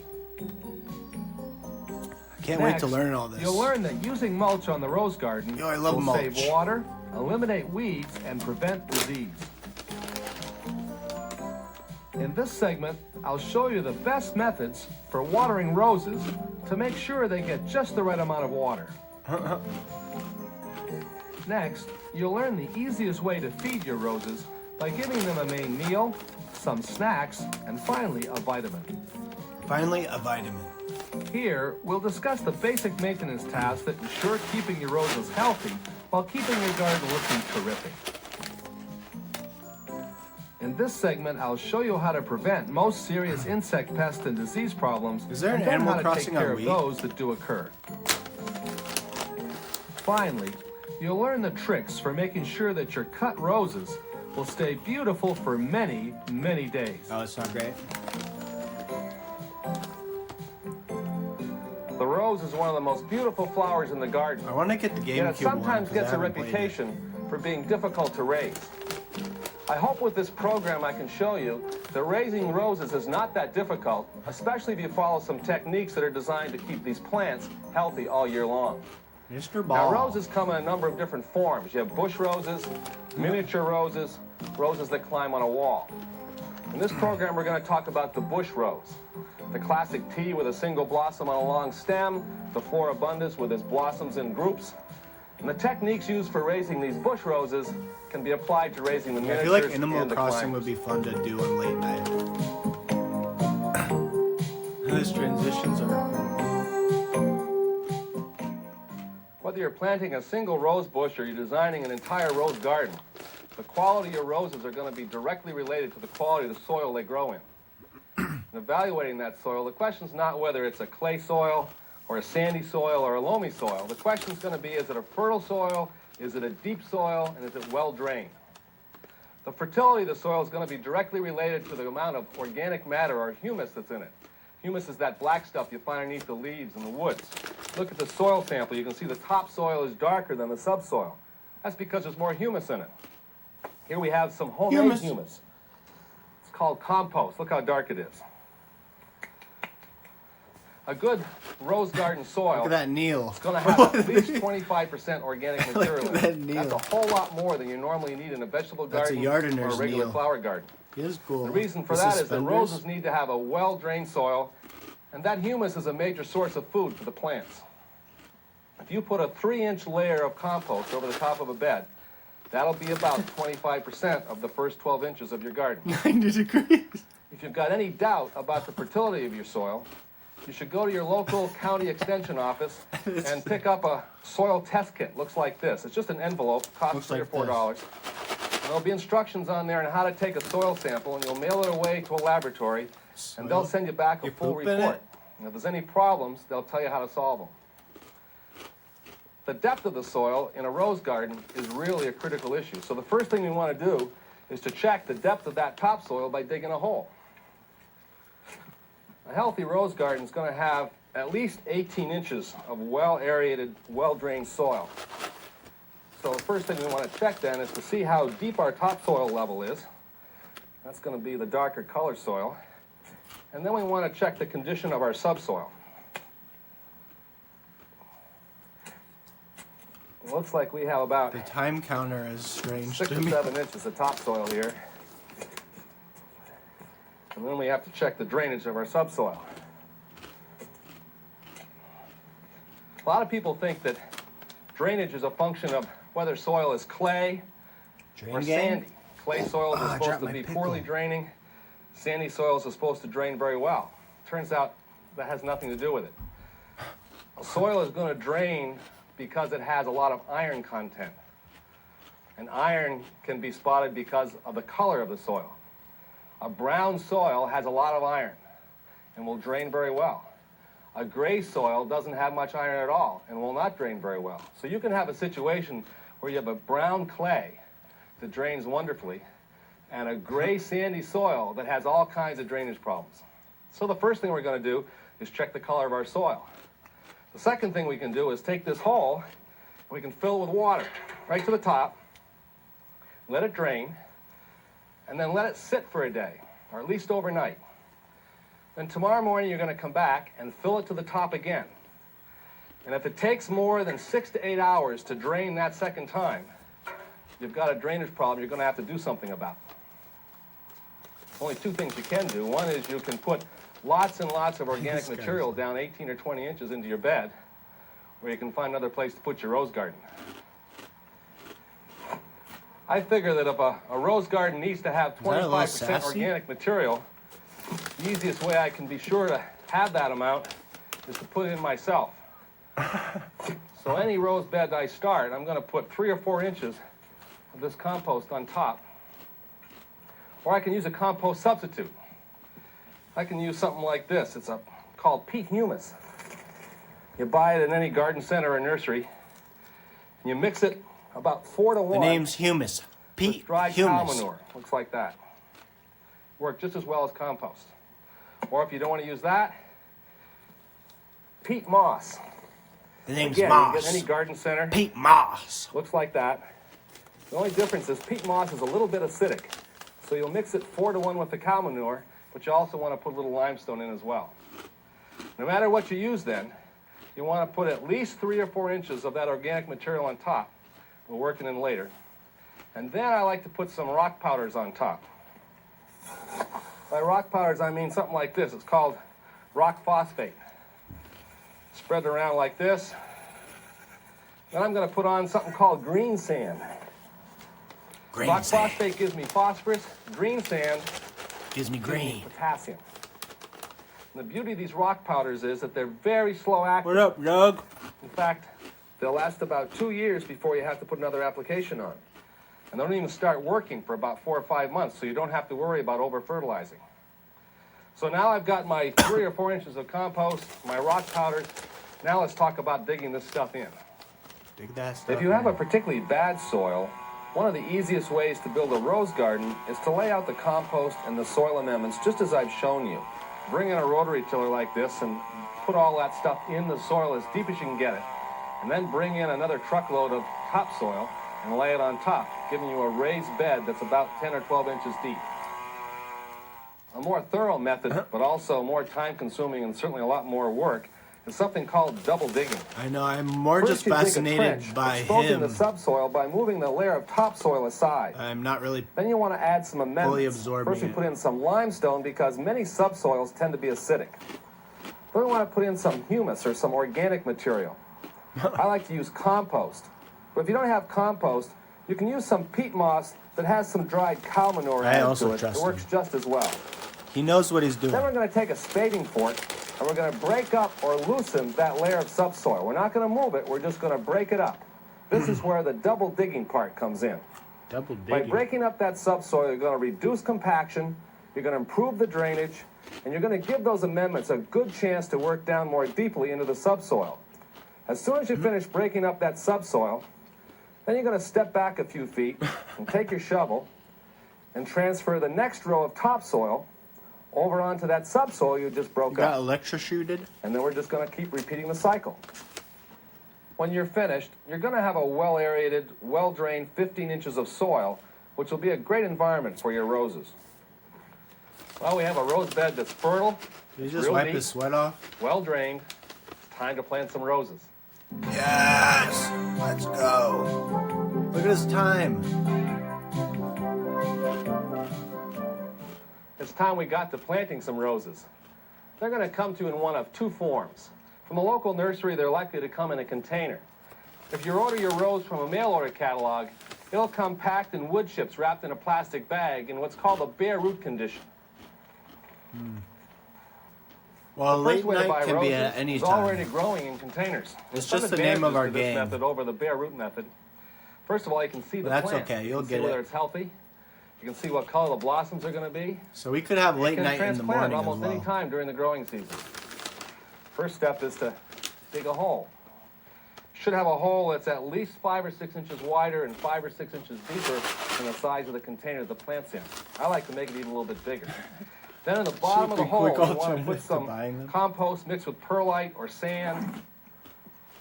That's true. The reason I put this soil mixed with perlite and sand in the The lack bottom of here sleep I wanna is make the sure key. The plant has real good drainage underneath its roots. The next thing I want to check is to make sure I have the depth of the hole proper. What I'm worried about is the location of this union, the place where the rootstock connects with the bud, called the union. And if I'm in an area where I'm not going to have any winter weather, say never go below 30 degrees, I'll put that union maybe about an inch above the level of the soil. Do we not seem chill? If I'm in an area where the temperature may go down We're to chill, 20, right? but not below, I'll We're have the chill, level right, of soil like sort of that? cutting that union right in half. If I'm in an area where the winter's going to always go below 20 degrees, or even ever go below 20 degrees, I want to make sure my union's We're at chill, least an okay, inch, maybe even 2 inches below the surface of the soil. So the way I check is I put it in the hole, get myself a stick, We're I can monk see where it's located. If I want to Sure, we're cut zen. that union right in half, it looks like I'm going to have to put a little bit more dirt in this hole.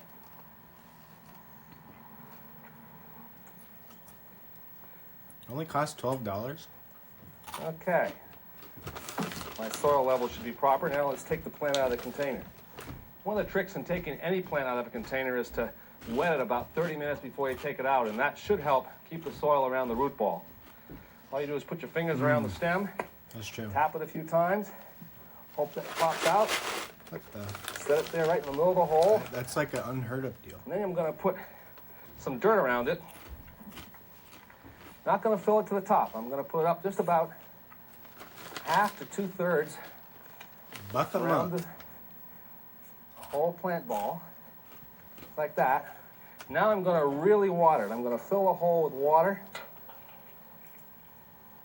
just like that. And when this drains, then I can go ahead, take the rest of my soil, Huh. That is crazy. fill it up, just like that, and make sure I get it right the right height. Now, before I put that last bit of water on, I want to tap down the soil and make sure my plant is straight. I want to get all those air pockets out of there. Now I'm going to give it a real good watering.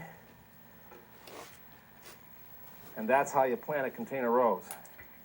That's the only how thing it's you have to done. be sure of is that in the first 4 or 5 weeks, don't ever let it get dry. After that, it'll Are be you talking well about the established FNAF and movie? you can have a regular watering program. Planting the When's that bare happen? root When's that rose is coming pretty out? much the same as for the container plant, with only a couple of notable Isn't differences. there a teaser trailer? In the first place, we're going to soak the bare root rose for at least 2 hours in water, but no longer than for 24 hours. We're going to dig the hole this pretty much year, the wow. same way. We're going to make it about 2 or 3 inches wider than the spread of those roots. The difference here is we're going to have a mound Late of soil Nightober in is the going middle to of be that crazy. hole. This mound is going to be the support for the roots. We're going to spread the roots out like that. And the mound will determine the height of that union we were talking about. In this case, it looks like the union's about an inch below the surface of the soil. That'd be pretty good for the cooler parts of our country. Now all we do is fill it up with soil, about 2/3 as before, using the same soil mix, about half compost, half soil, and some perlite. Then we're going to fill it up Stream with the some movie. water. Yeah, I could just have a GoPro on my Soak it head. real well, let it drain, then finish covering it with soil. I'm going to get those air pockets out of there. Then we're going to do something just a little bit different. We're going to mound some soil up around the plant, like so, about 8 inches high.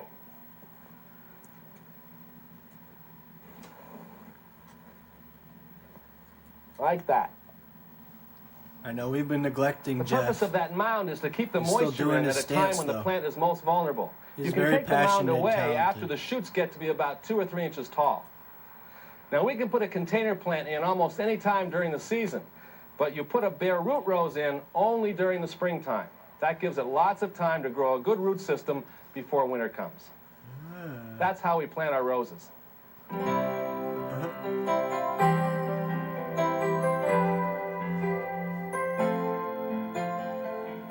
Let's talk about mulch in the rose garden. Mulch is a layer of material that's going to cover all the bare soil in the garden. It can be a layer You guys that's ever about eat 2 to 4 mulch, inches or thick is it of just me? organic stuff like this chopped leaves. Doesn't mulch sound like or it you would can use be a combination delicious? of what's called a mulching fabric with some more Like organic some kind material of like wood chips like, on top. Yeah, maybe because it In sounds any like case, munch. mulch is important because it will reduce evaporation of water from your soil. That's going to save water and the time it takes to water. Nice bowl of mulch. It's going to reduce, if not eliminate, any weeds in your garden. That's also going to save some time. It reduces compaction problems, and it even serves to reduce certain disease problems common to roses. So what kinds of mulch are we talking about? I think the ideal mulch for rose gardens is going to be easy to work with. Well, what kind of mulch are we talking about? Yeah. It's going to be relatively windproof. It's going to hold a little bit of moisture and be very attractive to the eye. My favorite is chopped leaves. They're free. They're generally available anywhere in the Imagine if country. McDonald's just served this. And when they're chopped up, they're very attractive. Remember, It's a don't bag use full of whole it. leaves when you're mulching with leaves because that will mat up badly and prevent the even distribution of water into your soil. Peat is a popular organic mulch. However, it does tend to dry out a little bit. And when that happens, sometimes it's hard to get re-wet. Also, if you have a drought, it can form a crust that actually repels water instead of absorbing it. And finally, peat is not free. Pine needles make a very Peat is attractive not mulch, free? and they're also going to help control some of the harmful soil fungi, like fusarium. Grass clippings make a handy mulch, but you must be careful if you're using fresh grass Looks like to put it on a Oscar fairly Grouch. thin layer. Actually, about 1 inch is best. Otherwise, if you put it on too thickly, it'll start to decompose too quickly, start to smell and be putrid. No, not putrid. And be very careful that you don't use clippings that have chemical weed killer on them. That weed killer could harm your rose plants. Wood chips or shredded bark makes a very attractive mulch. You can get wood chips sometimes even for free from a local tree surgeon. Hardwood chips are going to Tree last a lot surgeon? longer than softwood chips. The shredded bark you get at the local nursery or your garden center. Putrid. If you're looking for the very best mulching Who system else for your is feeling roses, you might putrid? want to consider using one of the organic hiding mulches his hand and behind that combine it bush? with what's called a mulching fabric. You can buy this material in a lot of the mail order houses, and the beauty of it is it lets water through, but it prevents light from getting to those weed seeds. All you have to do is lay your fabric out amongst your plants. I like to put a hole around each of the stems about 6 to 8 inches in diameter. That makes sure I have good water access at that point. Then you just lay 1 to 2 inches of your organic mulch around all the fabric, right up to the stems. And you're going to have a mulching system that's going to be a foolproof weed protector. It's going to save water. It's going to cool your soil in the hot summer. And it's still going to be very attractive. This dual mulching system is particularly good for roses because it's going to virtually eliminate a very common fungal disease. It's called black spot. No! Black spot's caused from spores that bounce off the surface of the soil when raindrops Look at that hit. animation. So by covering those spores with the mulch, they can't bounce out. I'm going to talk later about using mulch to protect these plants during the winter. Did you say mulch?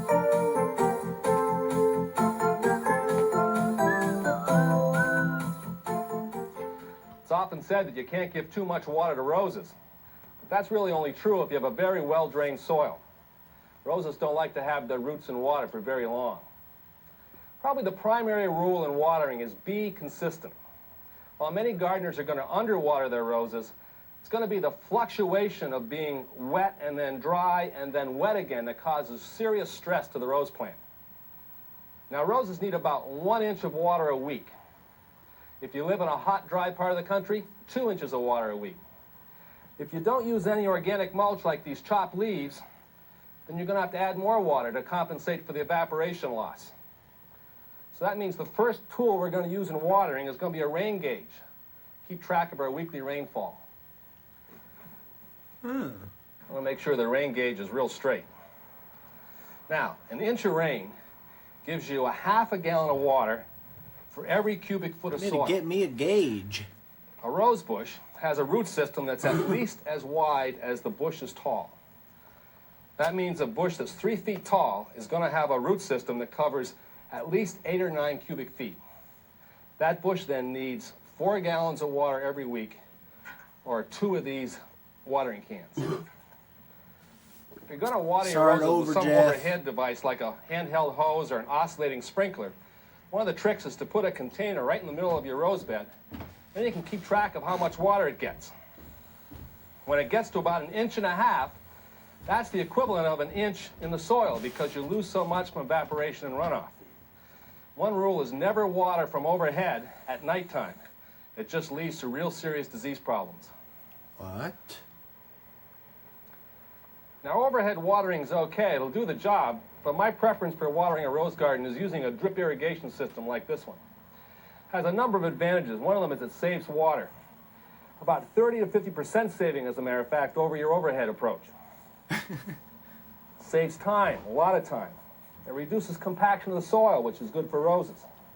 And most important, it reduces disease problems like fungus and mildew that are real problems with roses. The reason for that is no water touches the leaves. Now this is what's called a porous drip system.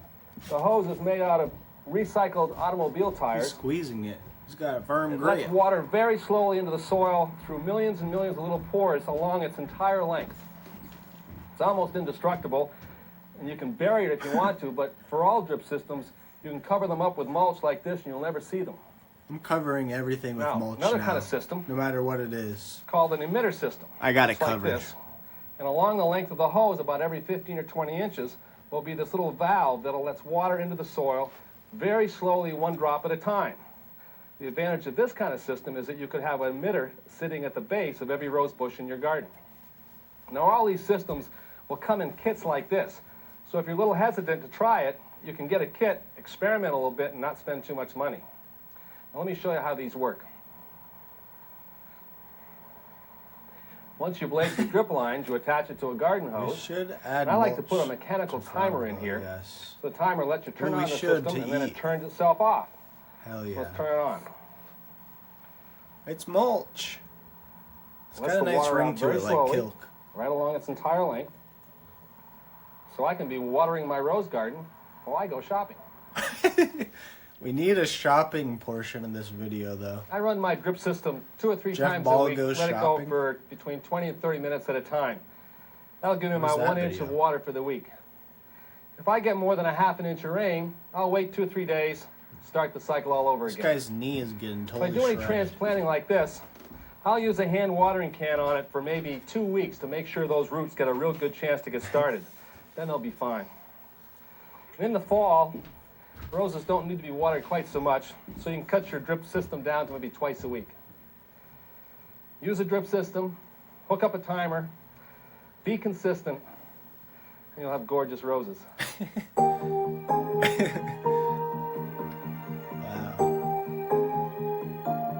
Jeff really knows his stuff. Research and technology have had tremendous impact on the techniques for feeding roses. In fact, you can now boil it down to 3 simple steps. First, in the could all spring, be we a give little our more roses like a Jeff. year's supply of food, sort of like giving it its main meal.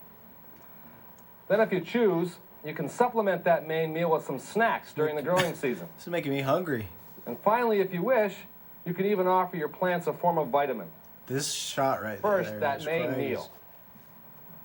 As I showed you earlier, every spring, I lay a full inch of compost over the entire surface of the rose garden.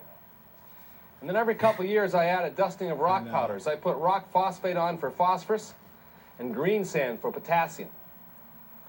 Those amendments are all I need to give my roses all the nutrition they want for the entire season and still have good performance. Jeez, Rose. Elio.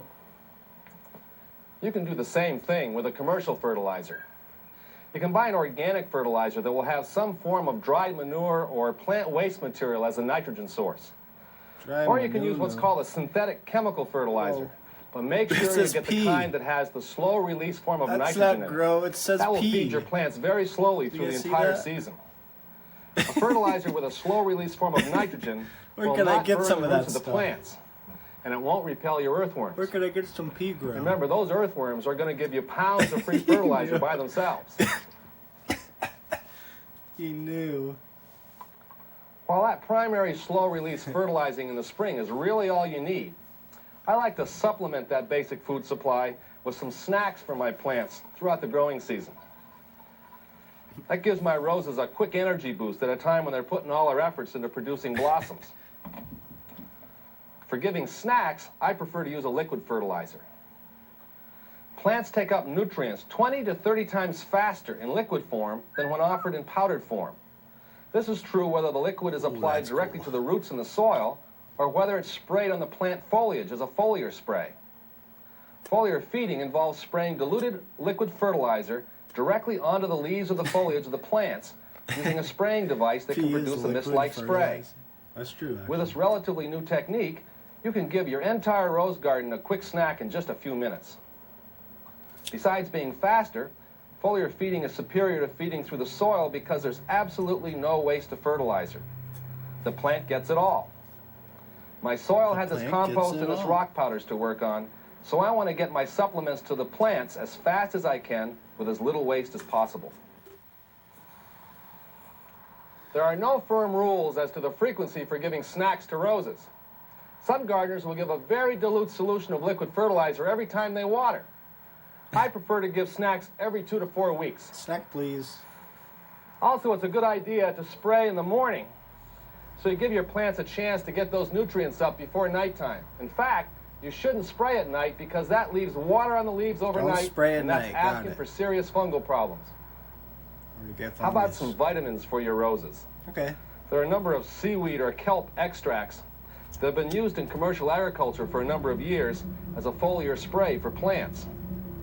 What's happened is the product has caused a tremendous increase both in plant growth and plant performance, including more and larger blossoms, lusher foliage, I don't and know if better you can disease see resistance. them. It's kind of dark. What the research has shown is that those extracts aren't active Here they as are. fertilizer, although they do have some food value. Somehow they're becoming a catalyst or an enhancer that causes the plant to be more effective in taking nutrients out of the soil. It works sort of like a vitamin does for us.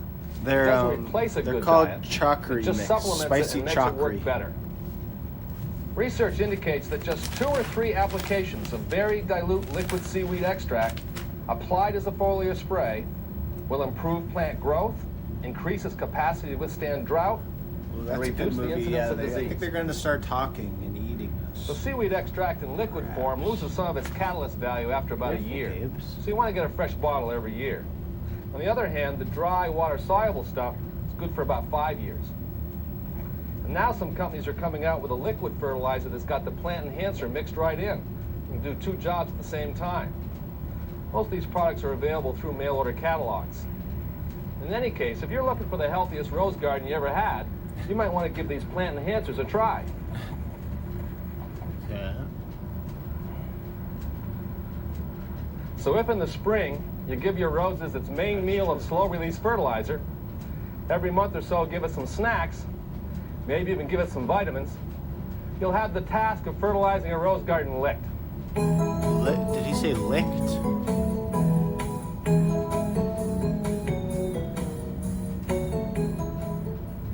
There are some maintenance tasks involved in keeping a rose garden, but none of them are terribly time-consuming, and they do make a difference in both the appearance and the quality of your roses.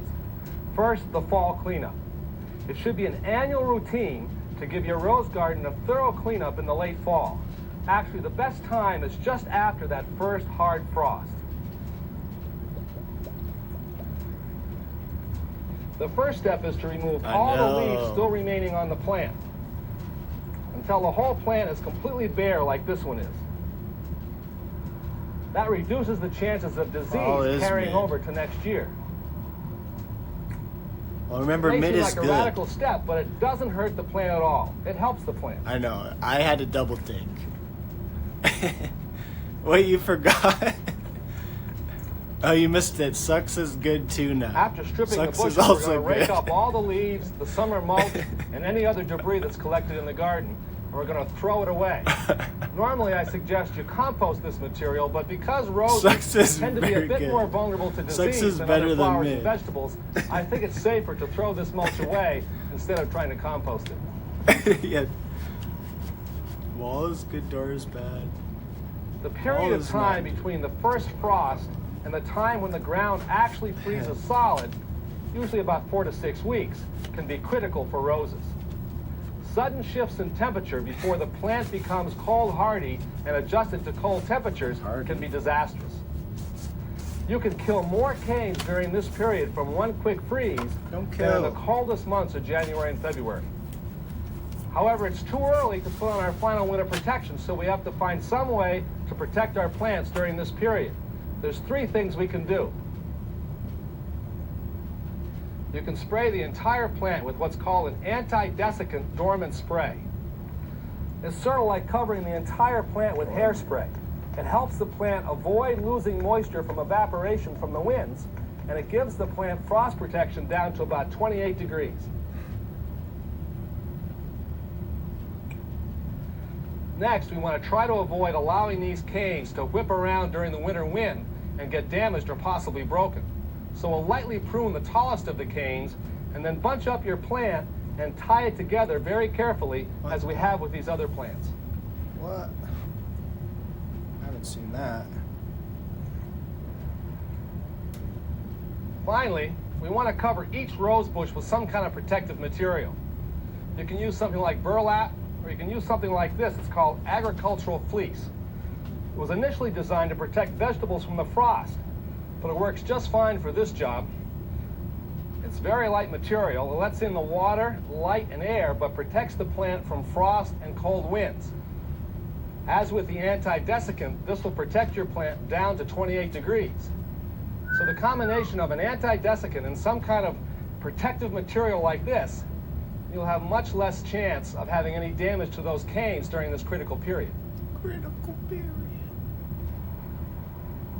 If you live in the north, there may be one more step you have to take to make sure your roses are going to survive through the entire winter. If your winter temperatures don't go below 20 degrees Fahrenheit, you really don't have to do anything else except spray your plant with the anti-desiccant spray and cover it with this protective material. If your winter temperatures go down to 0 degrees Fahrenheit, then about 1 to 2 weeks before you expect that ground to be frozen solid, you're going to mound about 6 to 8 inches of soil or compost around the base of that rose bush and then cover that with 4 to 6 inches of mulch. If your temperatures go much below 0 degrees and stay there for a while, you're best advised to cover the entire plant up with about 12 inches of soil or compost and then add 8 to 10 inches of loose mulch on top of that. Let's get to some pruning. If you don't prune a rose bush, over the years the blossoms get smaller and smaller and more inferior. Now, since the only reason to have a rose garden is to have beautiful blossoms, this is so much pruning work. is really essential. And it's not terribly I wonder complicated. if his knee gets sore doing Now, that. the best time to prune a rose bush is in the early spring. But at the same time, you're going to take got off his the duck protective boots material. In most cases, it'll be about 2 weeks before the expected last frost, or about the same time the forsythia come out into bloom. Iron. Now, there's two kinds of pruning. Pruning to maintain a bush and pruning to shape a bush. First, the maintenance. We want to prune all the canes that are dead. We want to take out all the old canes that are no longer producing. You want to cut out the canes that are growing towards the center of the bush. And we want to take out all the canes that are rubbing against each other like that. You got 4 legs. Now, if you have any, you want to cut out the suckers. Those are canes that are growing from below the union of the plant. Now, a couple tips on pruning. You want to make sure you have a very sharp tool and use heavy-duty gloves. You want to make your cut at about a 30 to 45 degree angle, and you want to have your cutting tool have the sharp side of the tool on the bottom. And wherever possible, you want to try to make your cut about 1/4 of an inch above a bud. A bud, or a bud eye as it's sometimes called, is a small bulge with a tiny eye and a horizontal crease below it. After dormancy or if stimulated by pruning, that bud eye will develop into a new shoot. It's important to find a bud that's on the outside of the plant, facing away from it, rather than on the inside, facing towards the interior of the bush. Now let's talk about pruning our rose bush to change its shape. Of the 3 approaches, the first is heavy or severe pruning. Here we leave only 3 or 4 canes cut 6 to 10 inches tall. Now this is going to give us a plant that has only a very few but very large blossoms. It's also the way to rejuvenate a weakened plant that needs a new start. Now the more moderate approach, medium pruning, allows us to leave 5 to 12 canes cut about 18 to 24 inches tall, with lots of room in the middle. This gives you a larger bush and lots of normal-sized blossoms. It's probably the best way to go if you're a beginning gardener. Now, if you have a more mature bush, say over 5 feet tall, and what you're looking for is a profusion of short stem blossoms, then light pruning is for you. That means taking no more than 1/3 the height of the plant. Then you'll be okay. Now, pruning for maintenance and pruning for shape really don't take much time, but they sure make a big difference in the health and the appearance of your garden. I really want like this to end with a big twist somehow, like he goes for that big shopping trip. Insects, disease, and other pests don't have to be a major problem in the rose garden. I suggest you consider using what I call the backyard pest management technique in your garden. The strategy of BPM is to do everything you can to prevent problems from happening in the first place. And then if a problem does occur, you take only those steps necessary to control that particular problem. Now, in most rose gardens, you don't have 100 diseases and pests attacking the garden all at one time. In fact, in most cases, you're not going to have more than 3 to 5 insect pests and diseases to deal with in the entire growing season. Now, identifying a couple of bugs and a couple of diseases is not terribly difficult. Now, with insect control and disease control, identifying the problem very early on in its development goes a long way to solving that problem. Easy for you to say, Jeff. Invariably, insect pests will attack the newest and tenderest growth on a rose bush.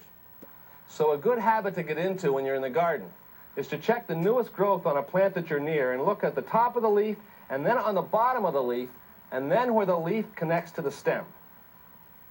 Now, the most common insect pests for roses include aphids, leafhoppers, spider mites, thrips, borers, some worms and caterpillars, These are all and made of up. course, Japanese beetle.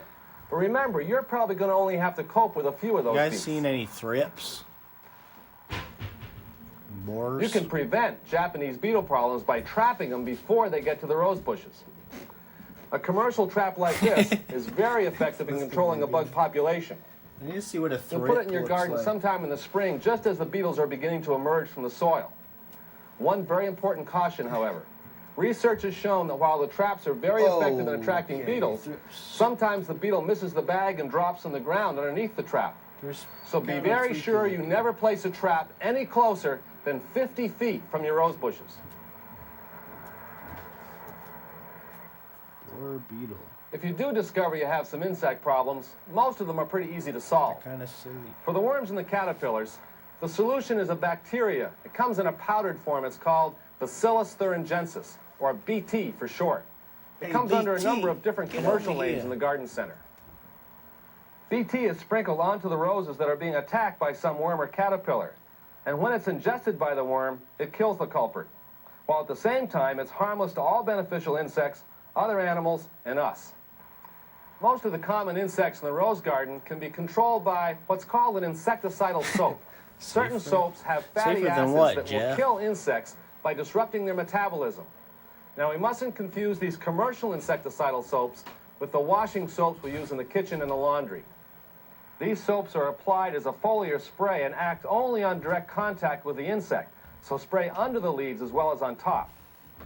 These commercial insecticidal soaps are effective against spider mites, aphids, mealybugs, and thrips. And at the same time, they're harmless to honeybees, ladybugs, and all animals. Let's talk about disease in the rose garden. Okay, Jeff. The big three in rose diseases include powdery mildew, black spot, and rust. But most rose gardeners will only have to deal with 2 of those. Mildew is found all over the country, but the black spot and rust territories seldom overlap. Now, as I said earlier, the best way to deal with disease is to try to prevent it in the first place. And the best steps for that include using disease-resistant varieties of roses as much as possible, and there's new ones coming out every year. Next, that 4 to 6 inch layer of mulch is very important in controlling black spot. And then if you don't water at afternoon and you avoid watering on the leaves, you go a long way to reducing powdery mildew and black spot. In fact, that's why I recommended a drip irrigation system under the mulch. Okay. Now, if you plant your plants in the garden so there's a lot of space between them, that means good air circulation, and you prune your plants so there's good air circulation inside the plant, you'll go a long way in reducing foliage disease problems. Finally, that fall cleanup and that spray program I just described are very important disease prevention steps. The early warning signs for disease in the rose garden include wilted leaves, deformed buds, or spots on the leaves. Now, for the big 3 rose diseases, there are 2 things you can do. You can spray your plant with a soap-based fungicide, and you can remove all the parts of the plant that are affected by the disease, the leaves and the stems.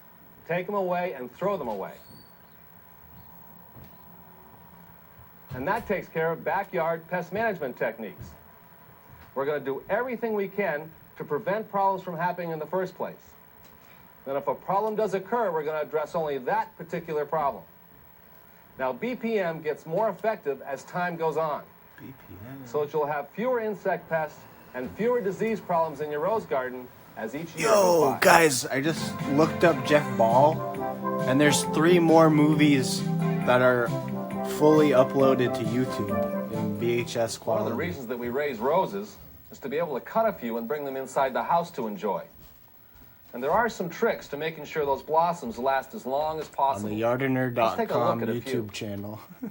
The very best time to cut your flowers is early in the day before the dew is dried, and before they begin to lose water from transpiration during the day. The other option, for those of you who leave for work early in the morning, is to cut your flowers in the early evening. Roses cut during the heat of the day will quickly wilt for lack of moisture. And I guess you wrote a book. Choose flowers that are just opening, or that have opened just halfway. Oh, he passed Leave away. those full blossoms on the bush, as they'll not last very long. He passed inside. away in 2011. When cutting roses, carry a jar or a bucket of tepid water with you so that you can immediately plunge the foliage and the blossoms into it. Don't take too much foliage from plants that are under 3 years old. Bye, Use Douglas. very Thanks sharp for hanging shears out. or a knife It's to been make a epic. cut on the We'll stem see at you an soon. angle, just above a 5-leaflet leaf. When you're cutting roses, you're really pruning the bush.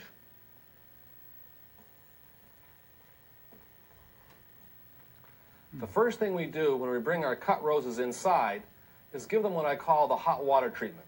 And in that hot water, we want to include some floral preservative. Now, you can buy commercial preservative in any flower shop, but you can also make your own. Let me show you. I'm going to put some hot water in this bowl.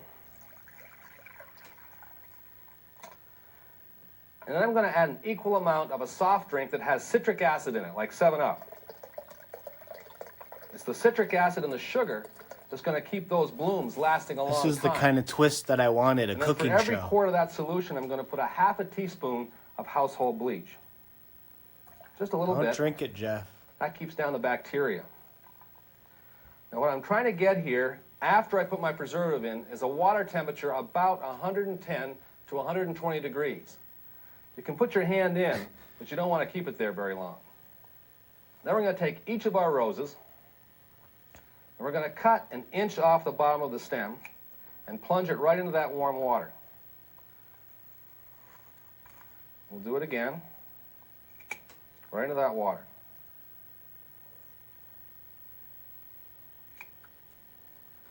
When you put cut flowers in hot water like this, it forces them to absorb as much moisture as they possibly can, and that's going to make them last longer.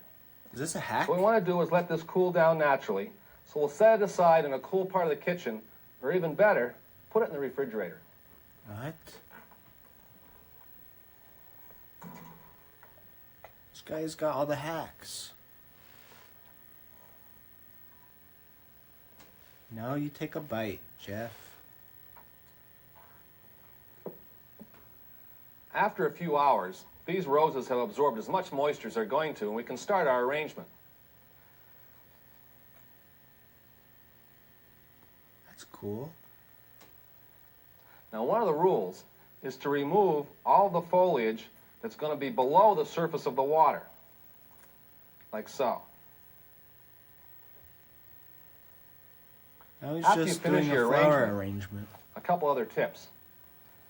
Never put cut roses in the direct sunlight. Keep them out of drafts. In fact, keep them away from your heating system. Now, if you want them to last a long time, you can put them any place in your house you want them to be, but at night, put them in a cold room, or even better, store them in the refrigerator. Every morning, Give them a little bit of mist with a mister bottle. And when they start to wilt, sometimes you can get one more day by giving them that hot water treatment once more. It's a hack. There's something very special about cut roses with a meal. Mr. Ball. If you follow just a few tips, you can enjoy them for many, many days.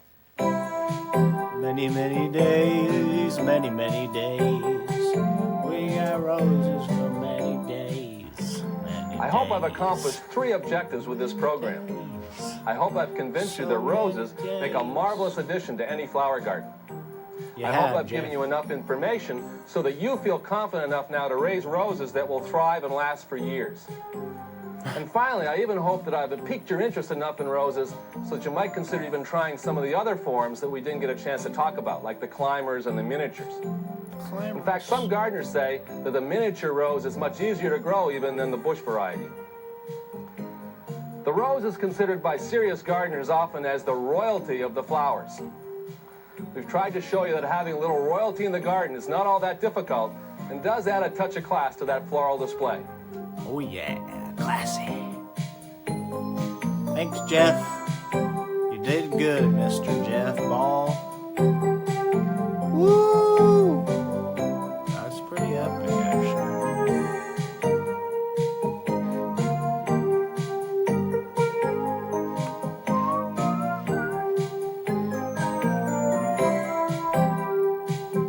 Say P again?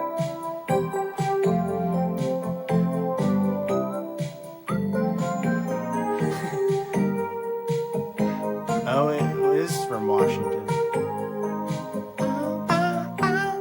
86. Jeez. That was nice. He's a legend. Yeah, maybe when we do a late night upstairs, we'll watch some of his YouTube vids. I liked when we were watching some YouTube that one time. Okay, now what, guys? I think we should do one last thing before we end the stream. You guys want to do some Gex or Frogger? That was epic, though. We need to, like, watch all of the VHS and, like, at the end of the year do, like, a tier list of the late night VHS. Gex? Yeah, it could be Gex time. I feel like we haven't played Gex in a couple minutes.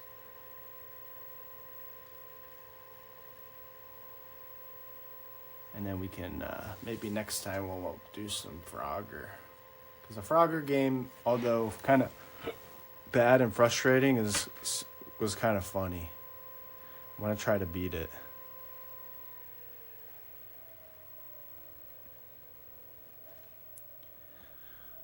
Oh yeah. What is ripped? What got ripped? Boo boo boo.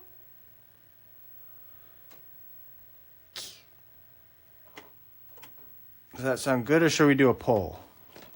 Is everyone down for Gex? But yeah, the Wolf movie was crazy. I did not expect that to be such a hit. We definitely got to rewatch the Wolf one.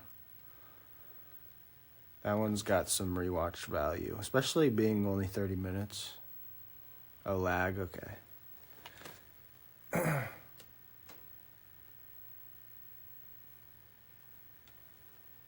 Good to me. Alright, let's get that out of there. We're going Gex. I do kind of want to play some Dreamcast sometime too. I always forget that I have a Dreamcast. That would be fun. I have Phantasy Star Online and a couple games like RPGs, but I don't know how streamable they are. And I have the Sonic games, but I don't think we want to watch me play the Sonic games again.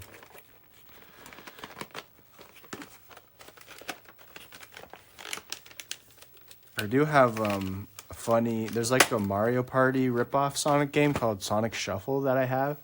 And when I was buying it, the guy at the GameStop was like begging me not to buy it because he said it was really bad. and I bought it anyways. And it was bad. It is bad, but it's kind of funny how, you know, it's still fun. Okay, let's see. Gex mode. Let's pop it in. I know we're getting a little spoiled with the hits. Okay, let's pop Gex in. Let's hope he behaves himself.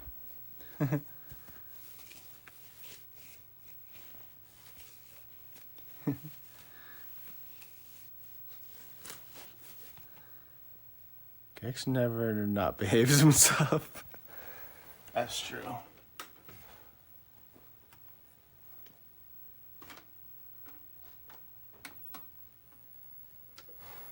Okay, let's pop Frogger out.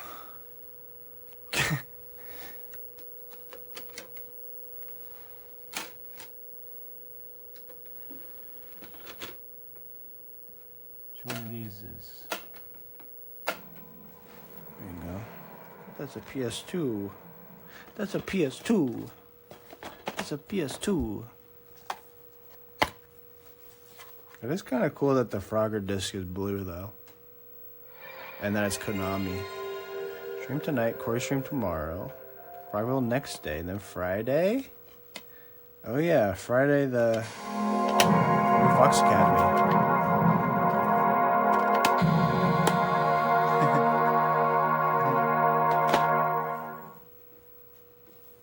The fabled Friday.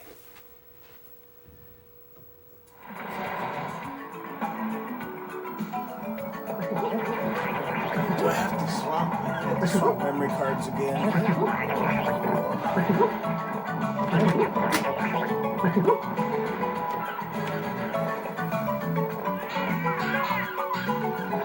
Alrighty. Let's go. Stream is laggy.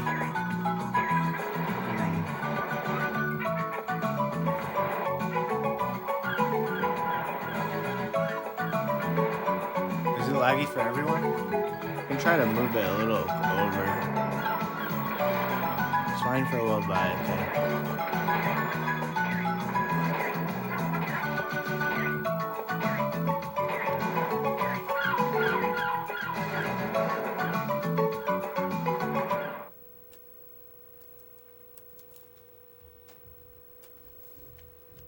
Totally Scrooge. Alright, what's going on here?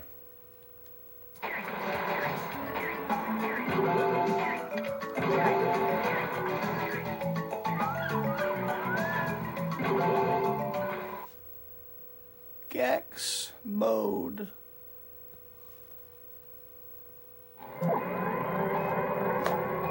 Okay.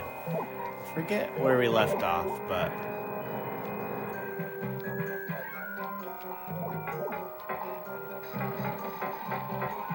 should we lift some weights? Wrecktown. Whoa.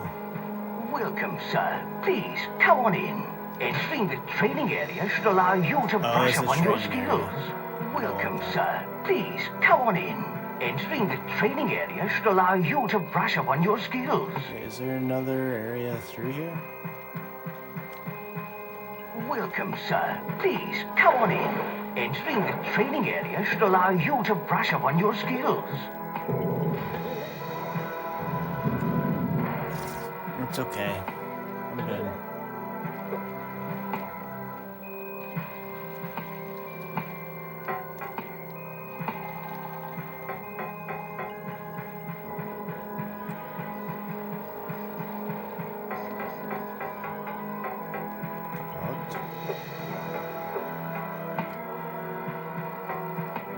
Trying to remember the areas we unlocked. So we did that.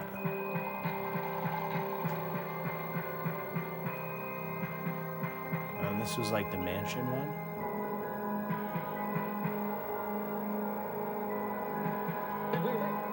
Which we did a lot of these ones. Is there a thing up there? How do I get up there?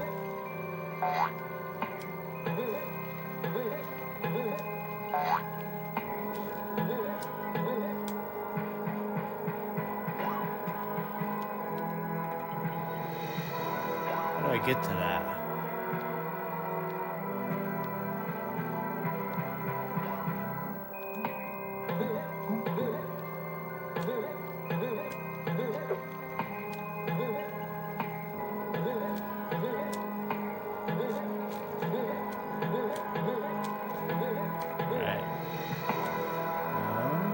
Do this one.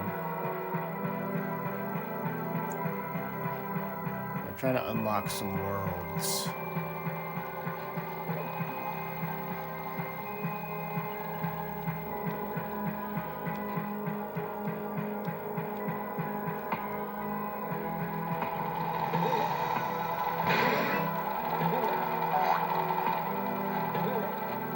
Okay, I think we gotta go down here somewhere.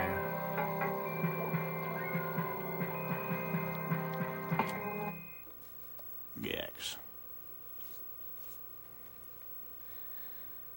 Okay, let's try to get to a world we haven't done yet.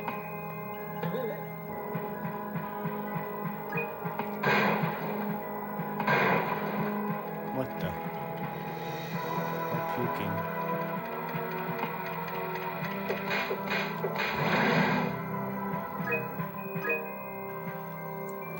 For this one yet? 13 remotes. How many remotes do I have? 10.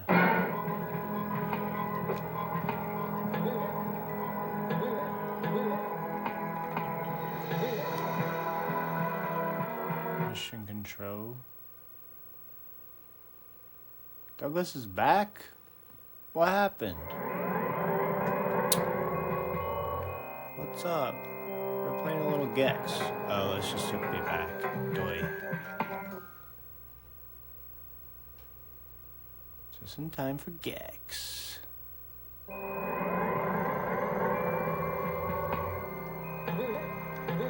Little Gex never hurt no one.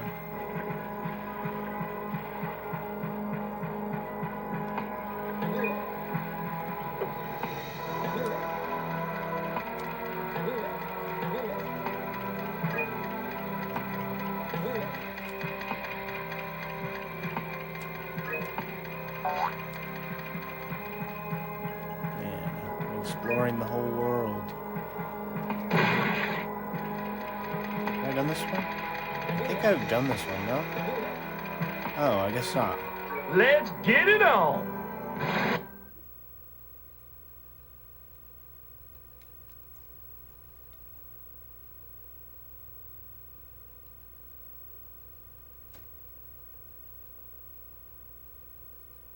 La la la la.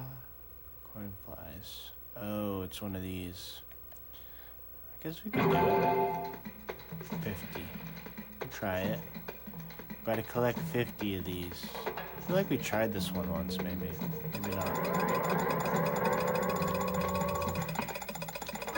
These are kind of hard. Some of them.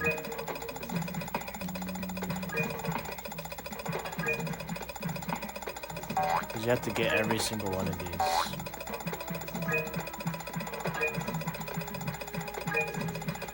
I know I missed some in the beginning, but...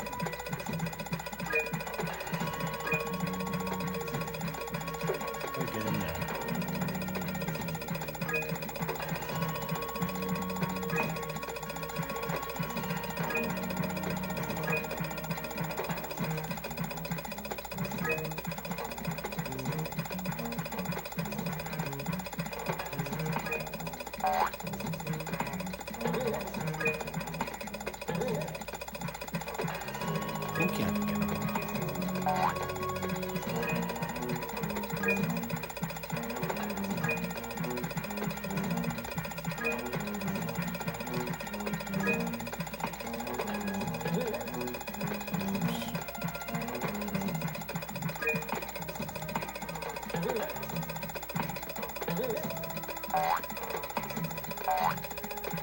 To get 50? I think I have to climb that thing. think I saw your message. Didn't you say you're leaving?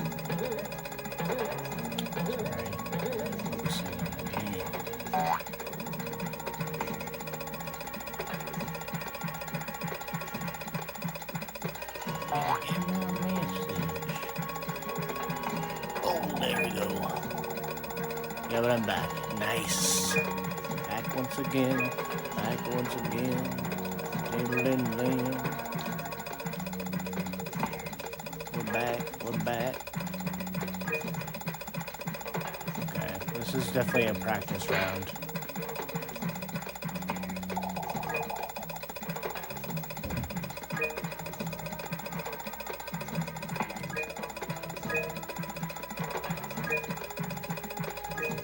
Oh, there's swimming. There's always swimming.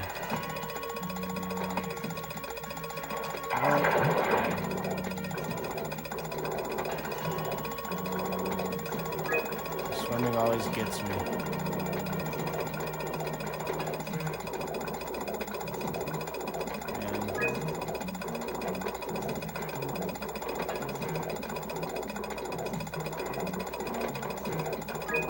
I might actually drown before I get it.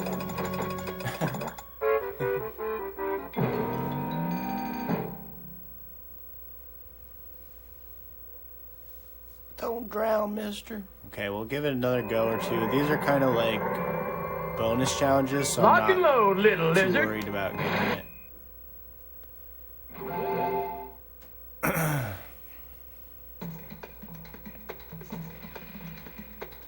Lock and load, lock and load. Yeah, it's a little hard. The swimming part is the main part I don't like. I think I can... Oh, I can't restart. That kind of sucks.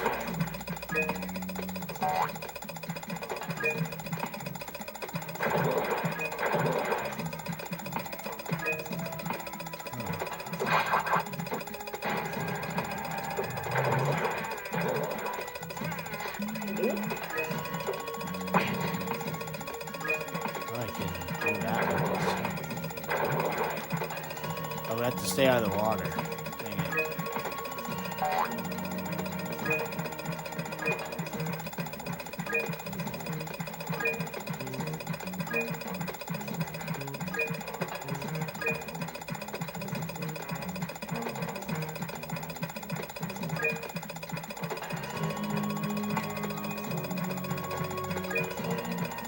Gex, Gex, Gex, what you doing, Gex, Gex, what you doing, Gex, Gex, gotta get it, Gex. Gotta get it, Gex, gotta get it, Gex, gotta get it, Gex.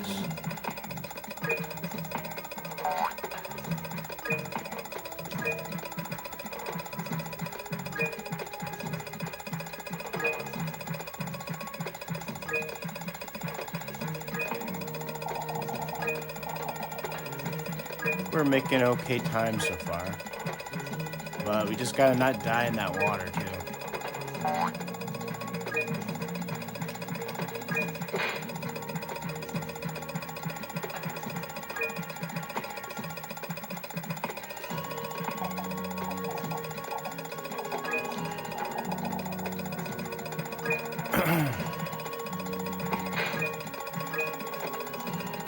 Oh, there's a big one up there. I don't know if I can get over there.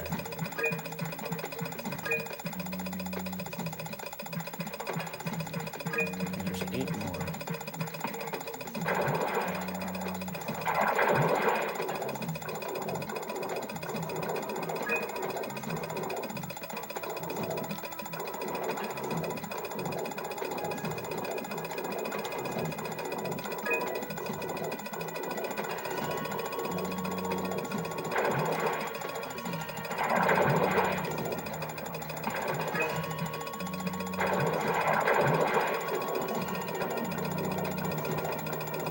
Can't see anything.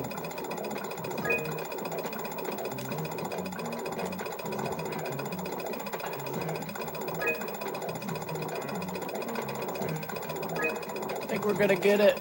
We're gonna get it. Yo! Oh wait, I have to get to that now? No, I'm gonna die. I'm gonna die. I'm gonna die. I'm gonna die. I'm gonna die. I'm gonna die. How do I get to that? Oh. Yo. Oh my gosh. That was... I did not think we were getting that. Did I get it?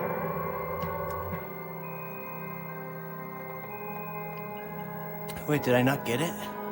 I think I did get it. No? I thought I got it. It says 0. It said complete. I don't know. It seemed like I got it. We'll just say that I got it.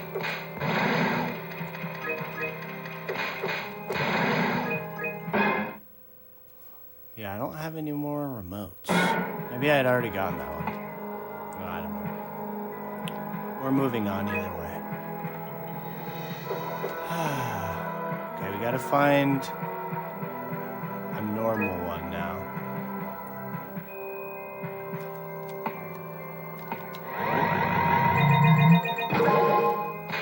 We've got a life.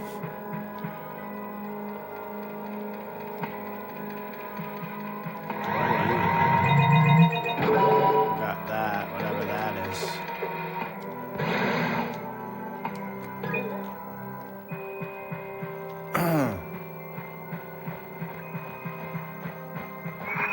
I think we did all the treasure chest ones, the pirate ones. Maybe we didn't. Let's see if we missed any.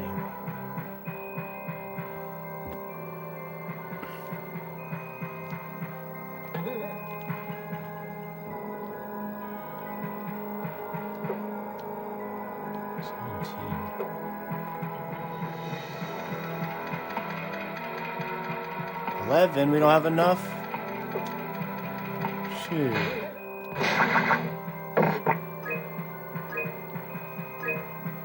And we need some freaking remotes. Night, Elio. Yeah, we'll help you with that, with the fit for sure.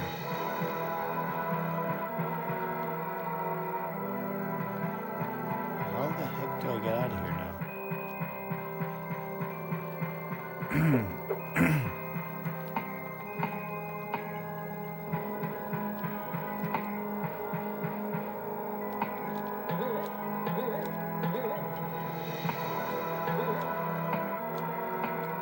Trapped down here now? This is confusing.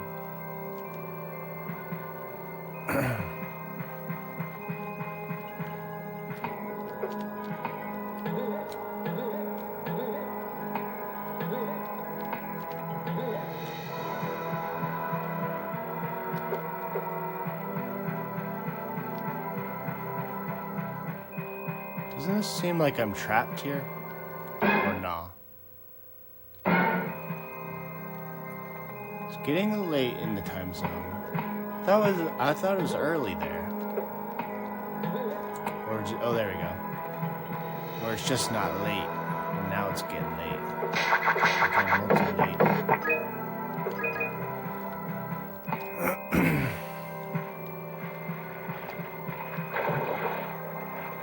Gex monster. I need this in Frogville.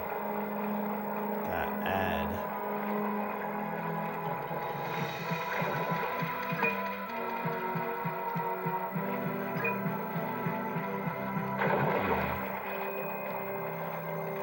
We got to find where to go.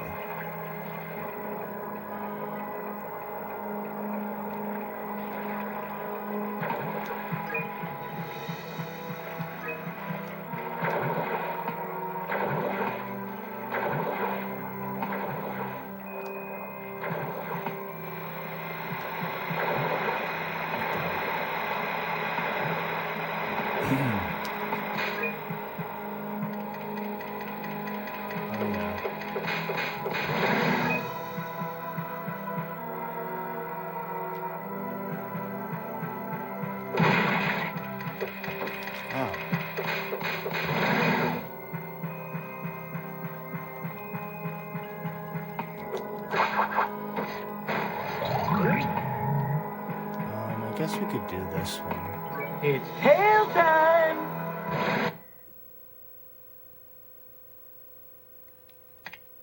Okay, destroy the city, find 5 secret bug crates. Okay. Let's try that. So we gotta get the bug crates and somehow destroy the city. Ryan, I don't know Ryan, but if it gets me a tongue full of bugs, that's my mission. Okay, what do the bug crates look like? I can accessorize this. A handbag, some buttons, a bauble, a bow. Back in 42, we used machine guns to shatter searchlights, sir. Nothing like army clothes for total comfort.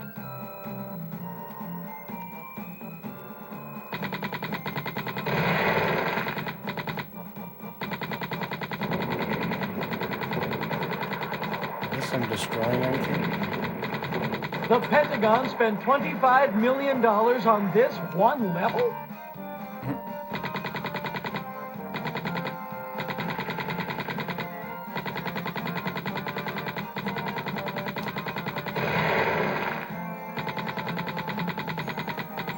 Guess I just had to knock the searchlights down.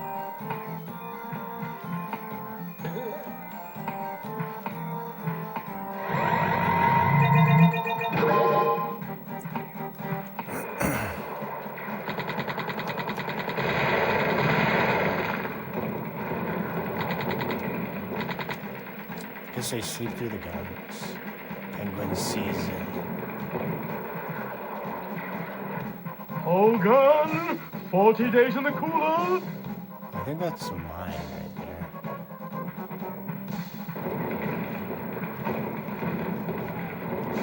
Good morning, Menlo Park! Surprise, surprise, surprise. Incoming!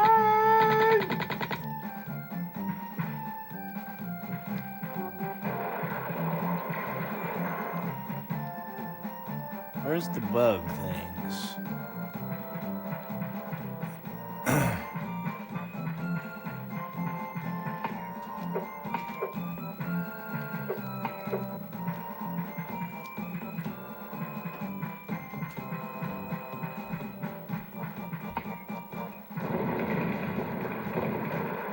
In times like these, I wish I had joined the circus.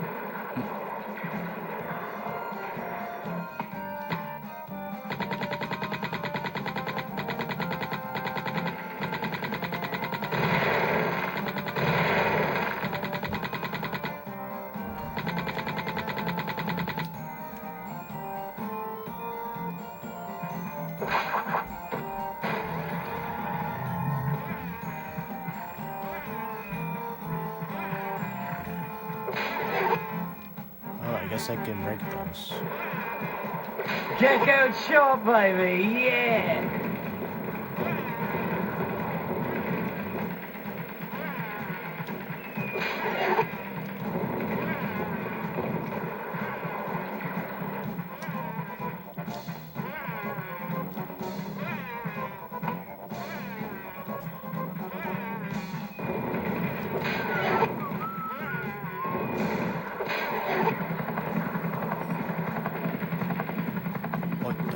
Is that one I already got?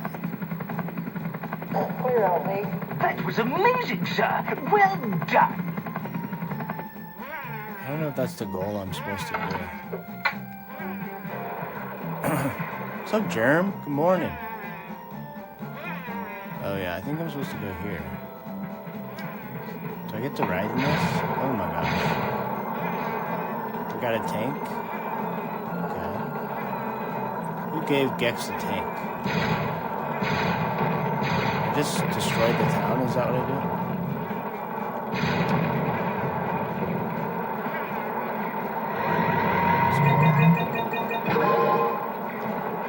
This for the 60s had run and hide. Of course, I'd have sideburns and bell bottoms.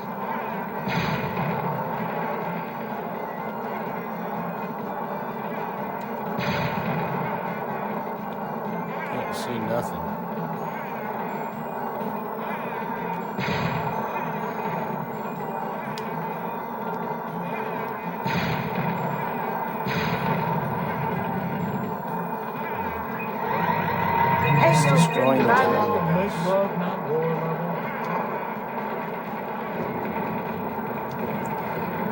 Grossest combo of food. Now, what are you making? What is it? I'm very curious.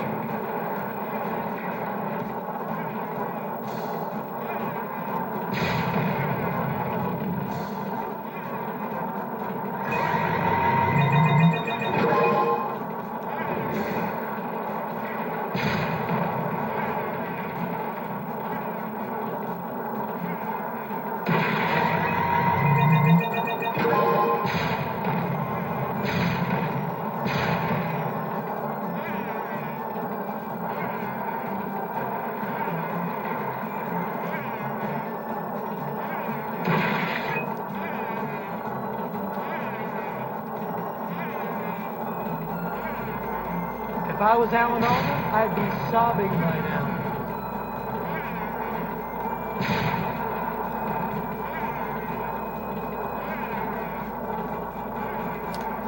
Just destroying the town, I guess. Note to self: don't get killed in big, loud I'm war. very curious about what you're gonna make. So when you decide, I love those kind of meals.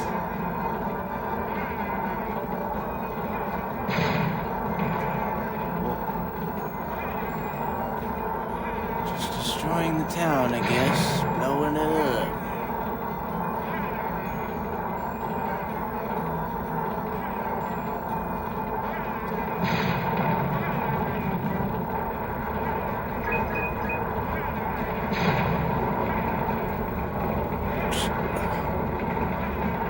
Where are you from, son? Texas? Holy! Holy.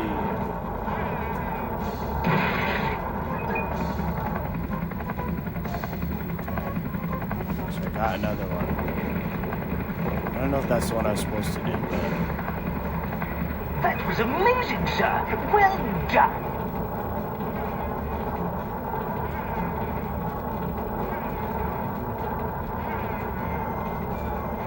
how to get out of here.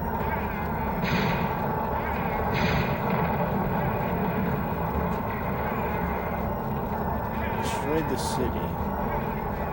The first word out of your filthy sewer will be Gex. That's true. In times like these, I wish I had joined the circus.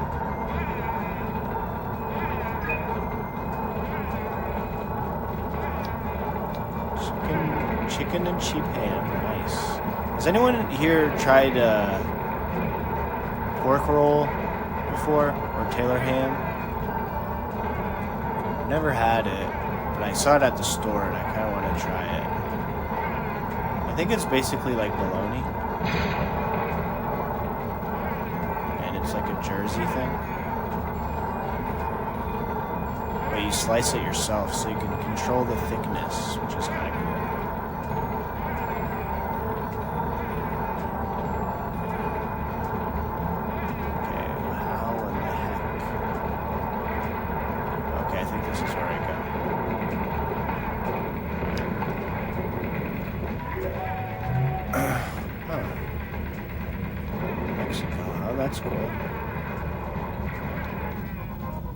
If I was Alan Alda, That's what I'd I've be got. sobbing by now. Where was the other one delivered?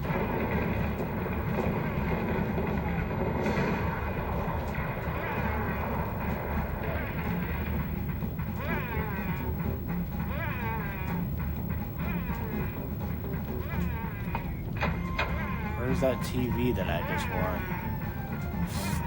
It's by like a helicopter pad. Hogan, 40 days in the cooler.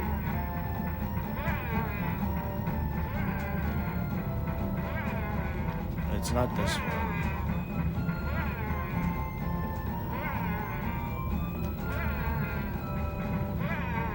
Sleep now, alright? Catch you later, Spooky. Thanks for hanging.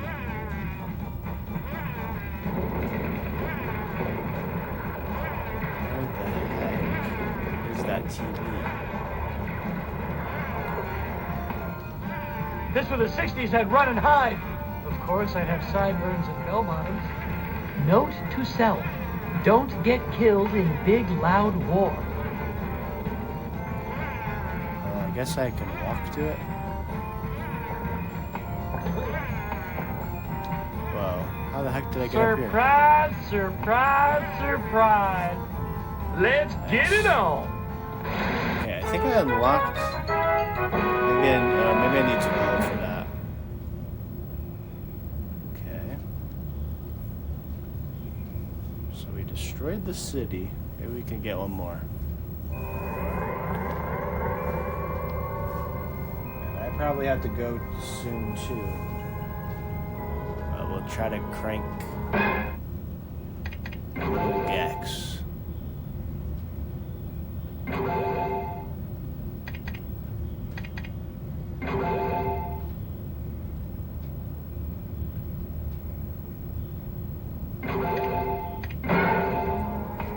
Lock and load, little lizard. Okay, survive the maze. How do we do that?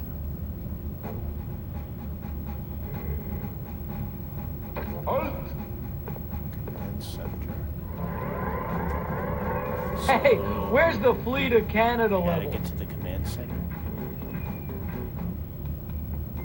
Which I think is that way.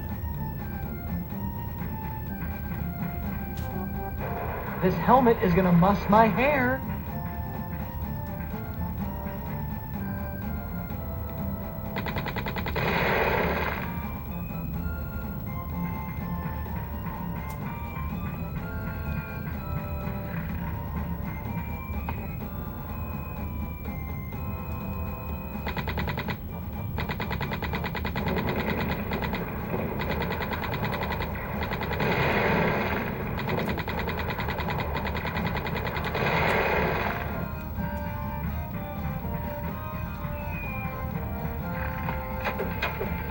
Nice. When I go to bed, I want to say I'm so excited for the new music. I've been thinking about it nonstop. Hell yeah. Thank you. Yeah, it's going to probably be out at 9 on Thursday night or Friday. Whatever is more epic. Horrible chaps, those snipers. Stay in the foxhole maze. What the heck is that? What the heck? Shoot this?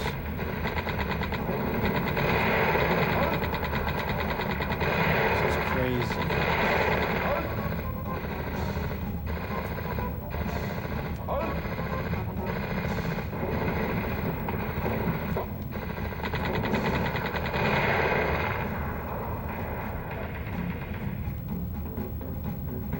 They're trying to simulate battle here, I think.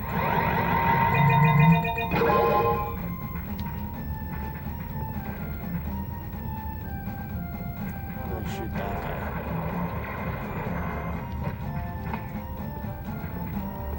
Hey, no kidding, did I miss the make love, not war level?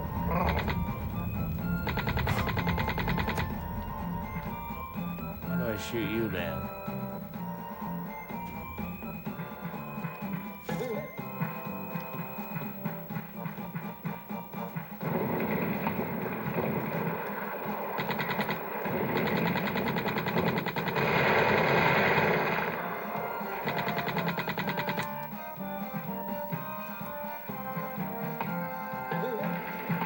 Boing.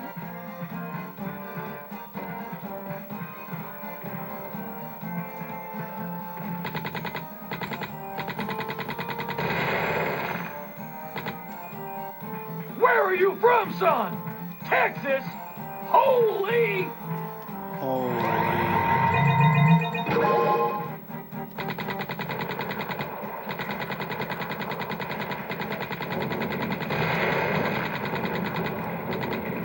I'm in battle.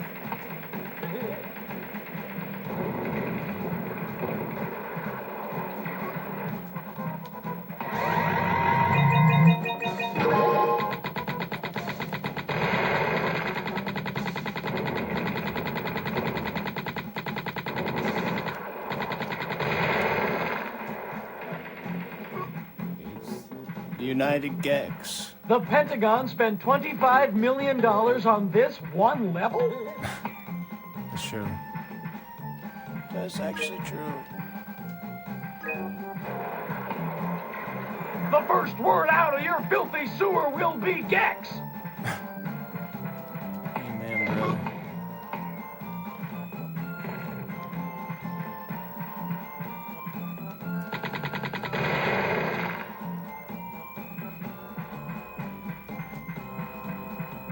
Please curb your laser. Incoming! Did I do it? Did I survive or did I go in a circle?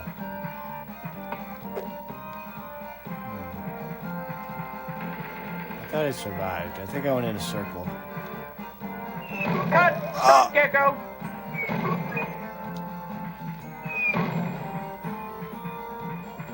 Did I go in one big circle?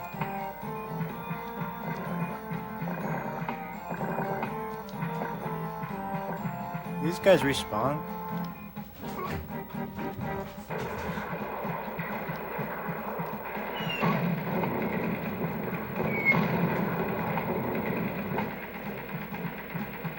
Oh wait, that was the end. Do I have to kill everyone? I have to kill all the guys.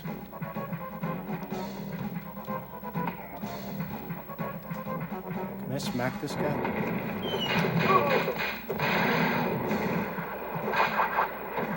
These checkpoints. Good morning, Menlo Park! Okay. Smack all these soldiers. And smack them down.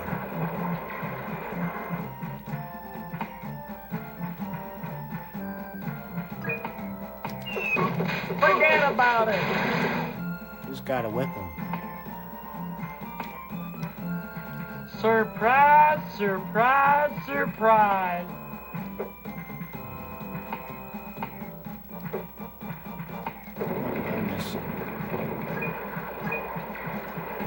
Note to self, don't get killed in big loud war. Hey, no kidding, did I miss the war level?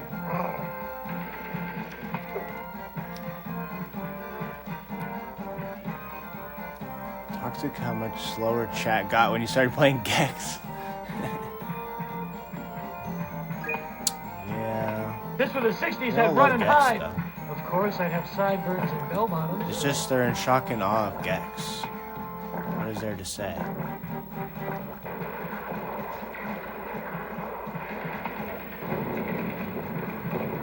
It's just going crazy.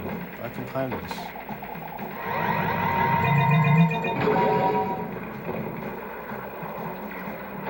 Okay. What am I missing? I survived Where the are you maze. from, son? Texas? Holy!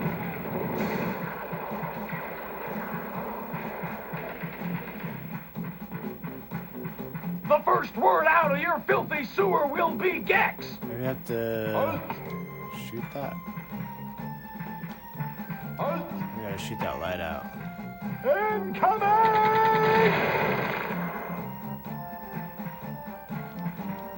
Can I get all the lights?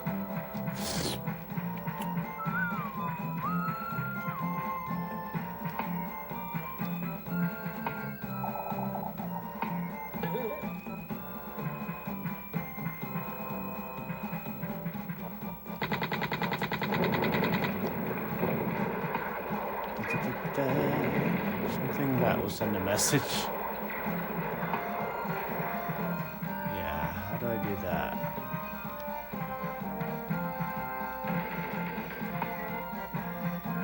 How should I send a message?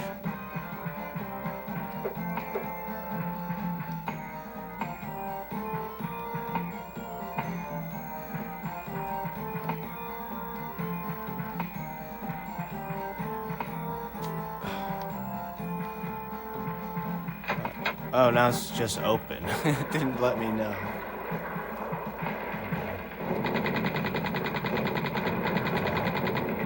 Honey, I'm home.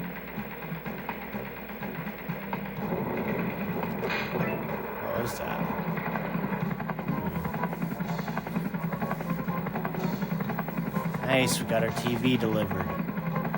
Now this should unlock a new level. Amazing, sir. Well done. It's funny that there's a war level. Nice. It's tail time.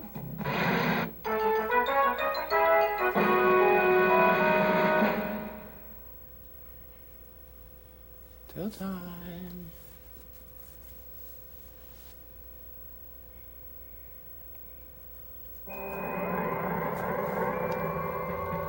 Nice, okay. Now I think we want to go to that pirate ship now.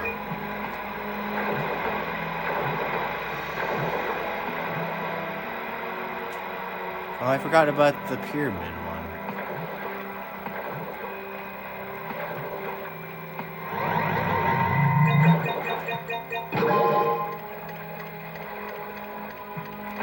We gotta find the ship.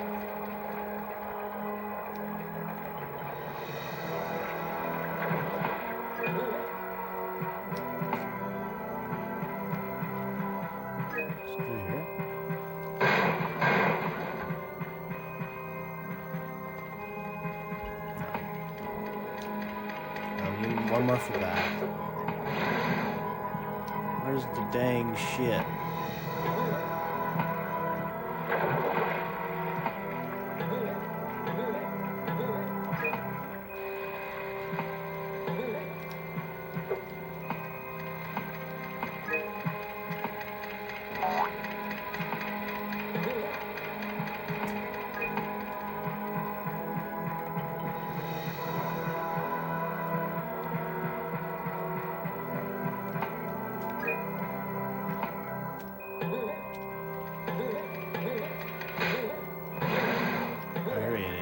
Here it is. Alright.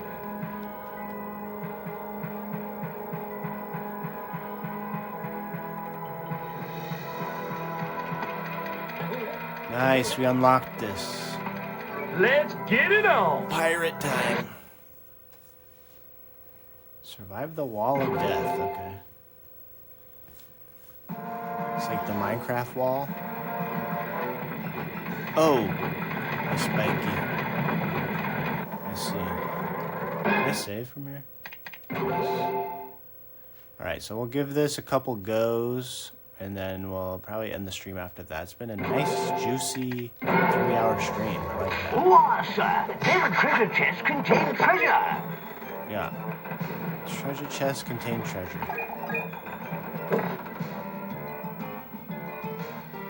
Okay. Crank up the Gilbert and Sullivan, dude.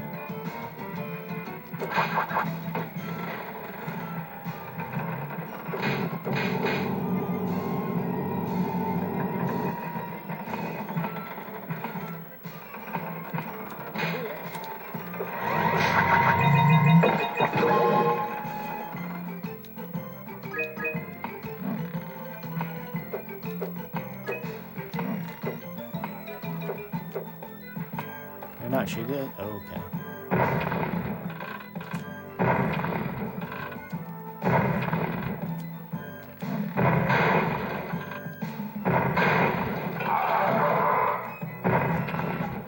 Okie dokie. Okie dokie.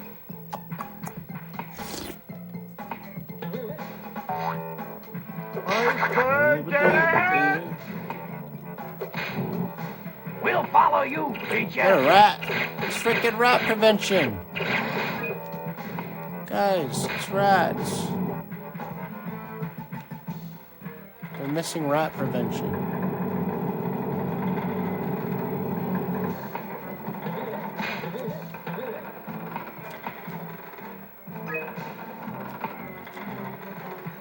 Jeez, I can't make that jump.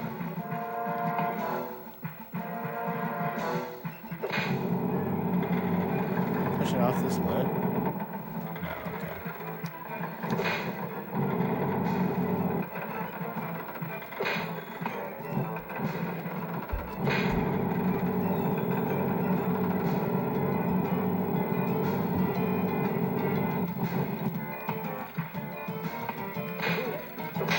Swinging, baby.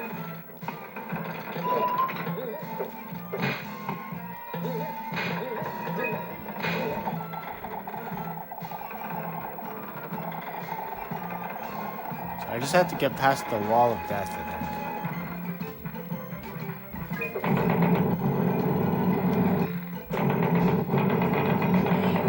Uh-huh. Go for it. Yeah, I can make it in a minute.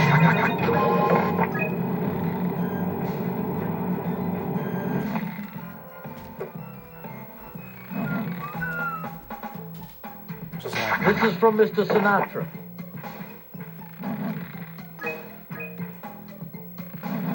Isaac, the Lido deck is filthy.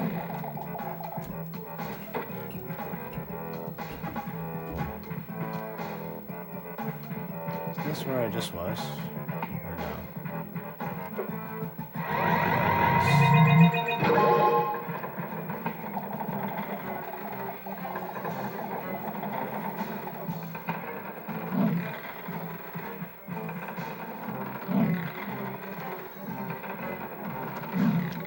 Let's see.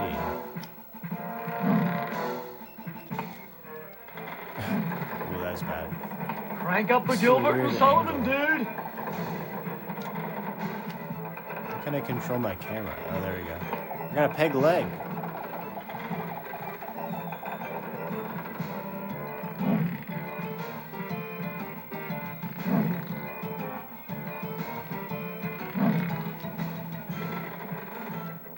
Go for it. My camera Captain keeps Stubing changing. needs a back rub.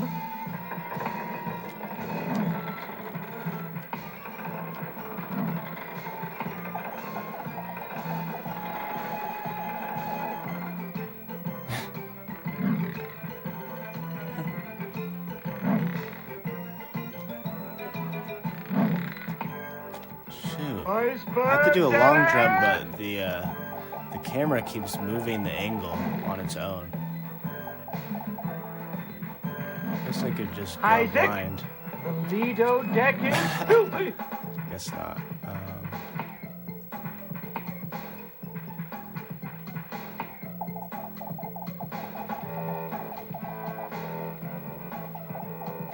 Every Michael Gex stream. I feel like I'm pretty good at Gex, though, generally.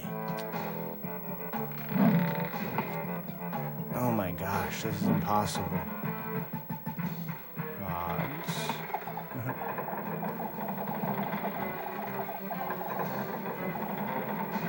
Okay. Come on, Baba. Okay. That's a checkpoint right there. Stop changing the angle. It keeps changing the angle. Stop changing the camera angle. We'll follow No! you, creature. Oh my god, that's evil.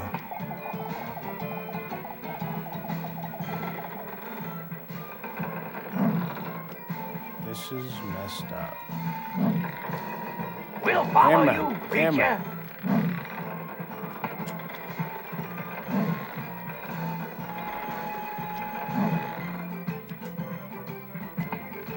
Dude, what?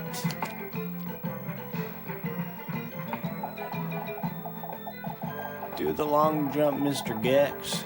You know you like it. You know you like it.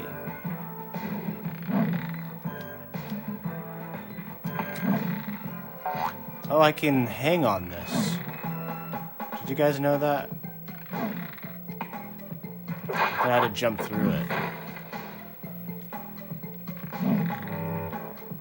Now what? Put it on there.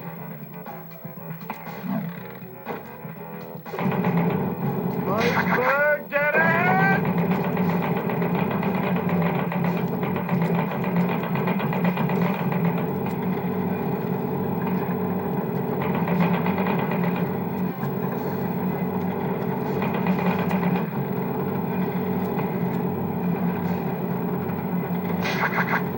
I was making it way too difficult.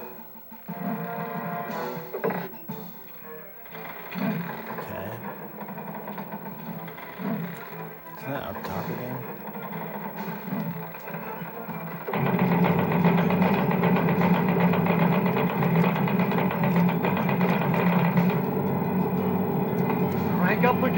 Sullivan, dude. So we're just getting checkpoints then, huh?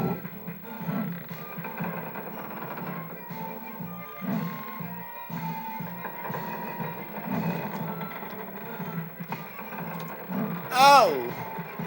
They knew about the barrels.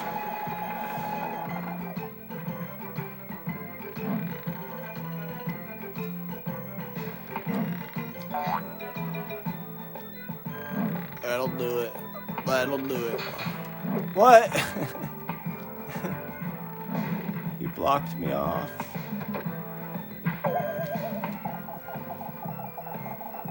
Should have mentioned a game. Shouldn't have mentioned, yeah. How much do you think it would run on eBay? I've been buying too many games lately, though.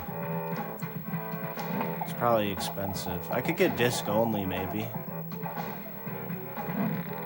I might have to wait a little bit. Because I've been making purchases lately. Leave me alone. Oh my god.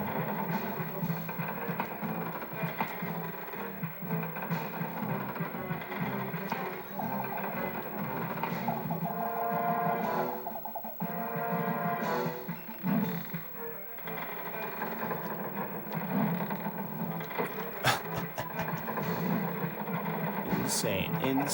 Membrane. Yeah, I definitely want to. I feel like that would be really fun for late night because we could, like, you know, make decisions together as a chat. Ow. With the island and, you know, we can meet our friends together. Oh my gosh! The worst ever. The worst. It's like $50, yeah, that's what I thought. And I feel like that would be impossible to find.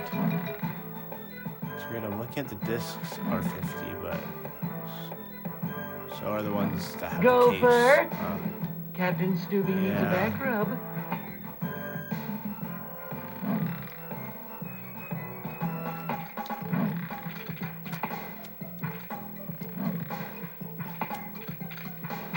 Isaac, Lido deck is filthy. I think this is the wall part. That is one powerful piece of machinery.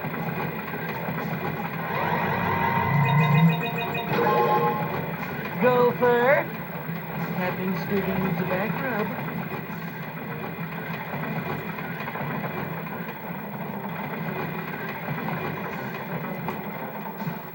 Sir's tail and TNT barrels, always a useful combination. What's she talking about?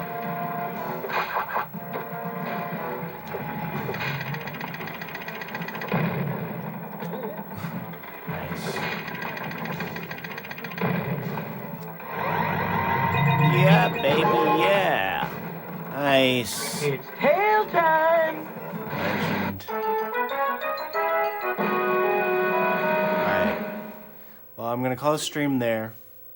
I'm glad we could get some Gex in. It's my second favorite game of all time. Yeah, I definitely will get it. It's just that I bought a bunch of games recently. So I can't get it, and, like, recording stuff. So I can't get it, like, now. But I will get it in the next month or two, I'll promise. That'll be very fun. So I think we're going to be playing Twilight Princess first anyways. It'll be good. It's going to be good. Hell yeah. Thanks, Doug. You're new. That's crazy. Thanks for the follow again. Yeah, we do. Not all my streams are late nights like this. I usually do Thursday. I have like a Minecraft server that a lot of us play in. But then late nights are kind of doing whatever games that we want to play. But yeah, you can hop in the Discord if you want to keep up with it. And yeah, nice to meet you. Thanks for hanging out. Catch you later. See you soon. Hell yeah. Catch you guys later, alright? Night. Don't let the bugs bite.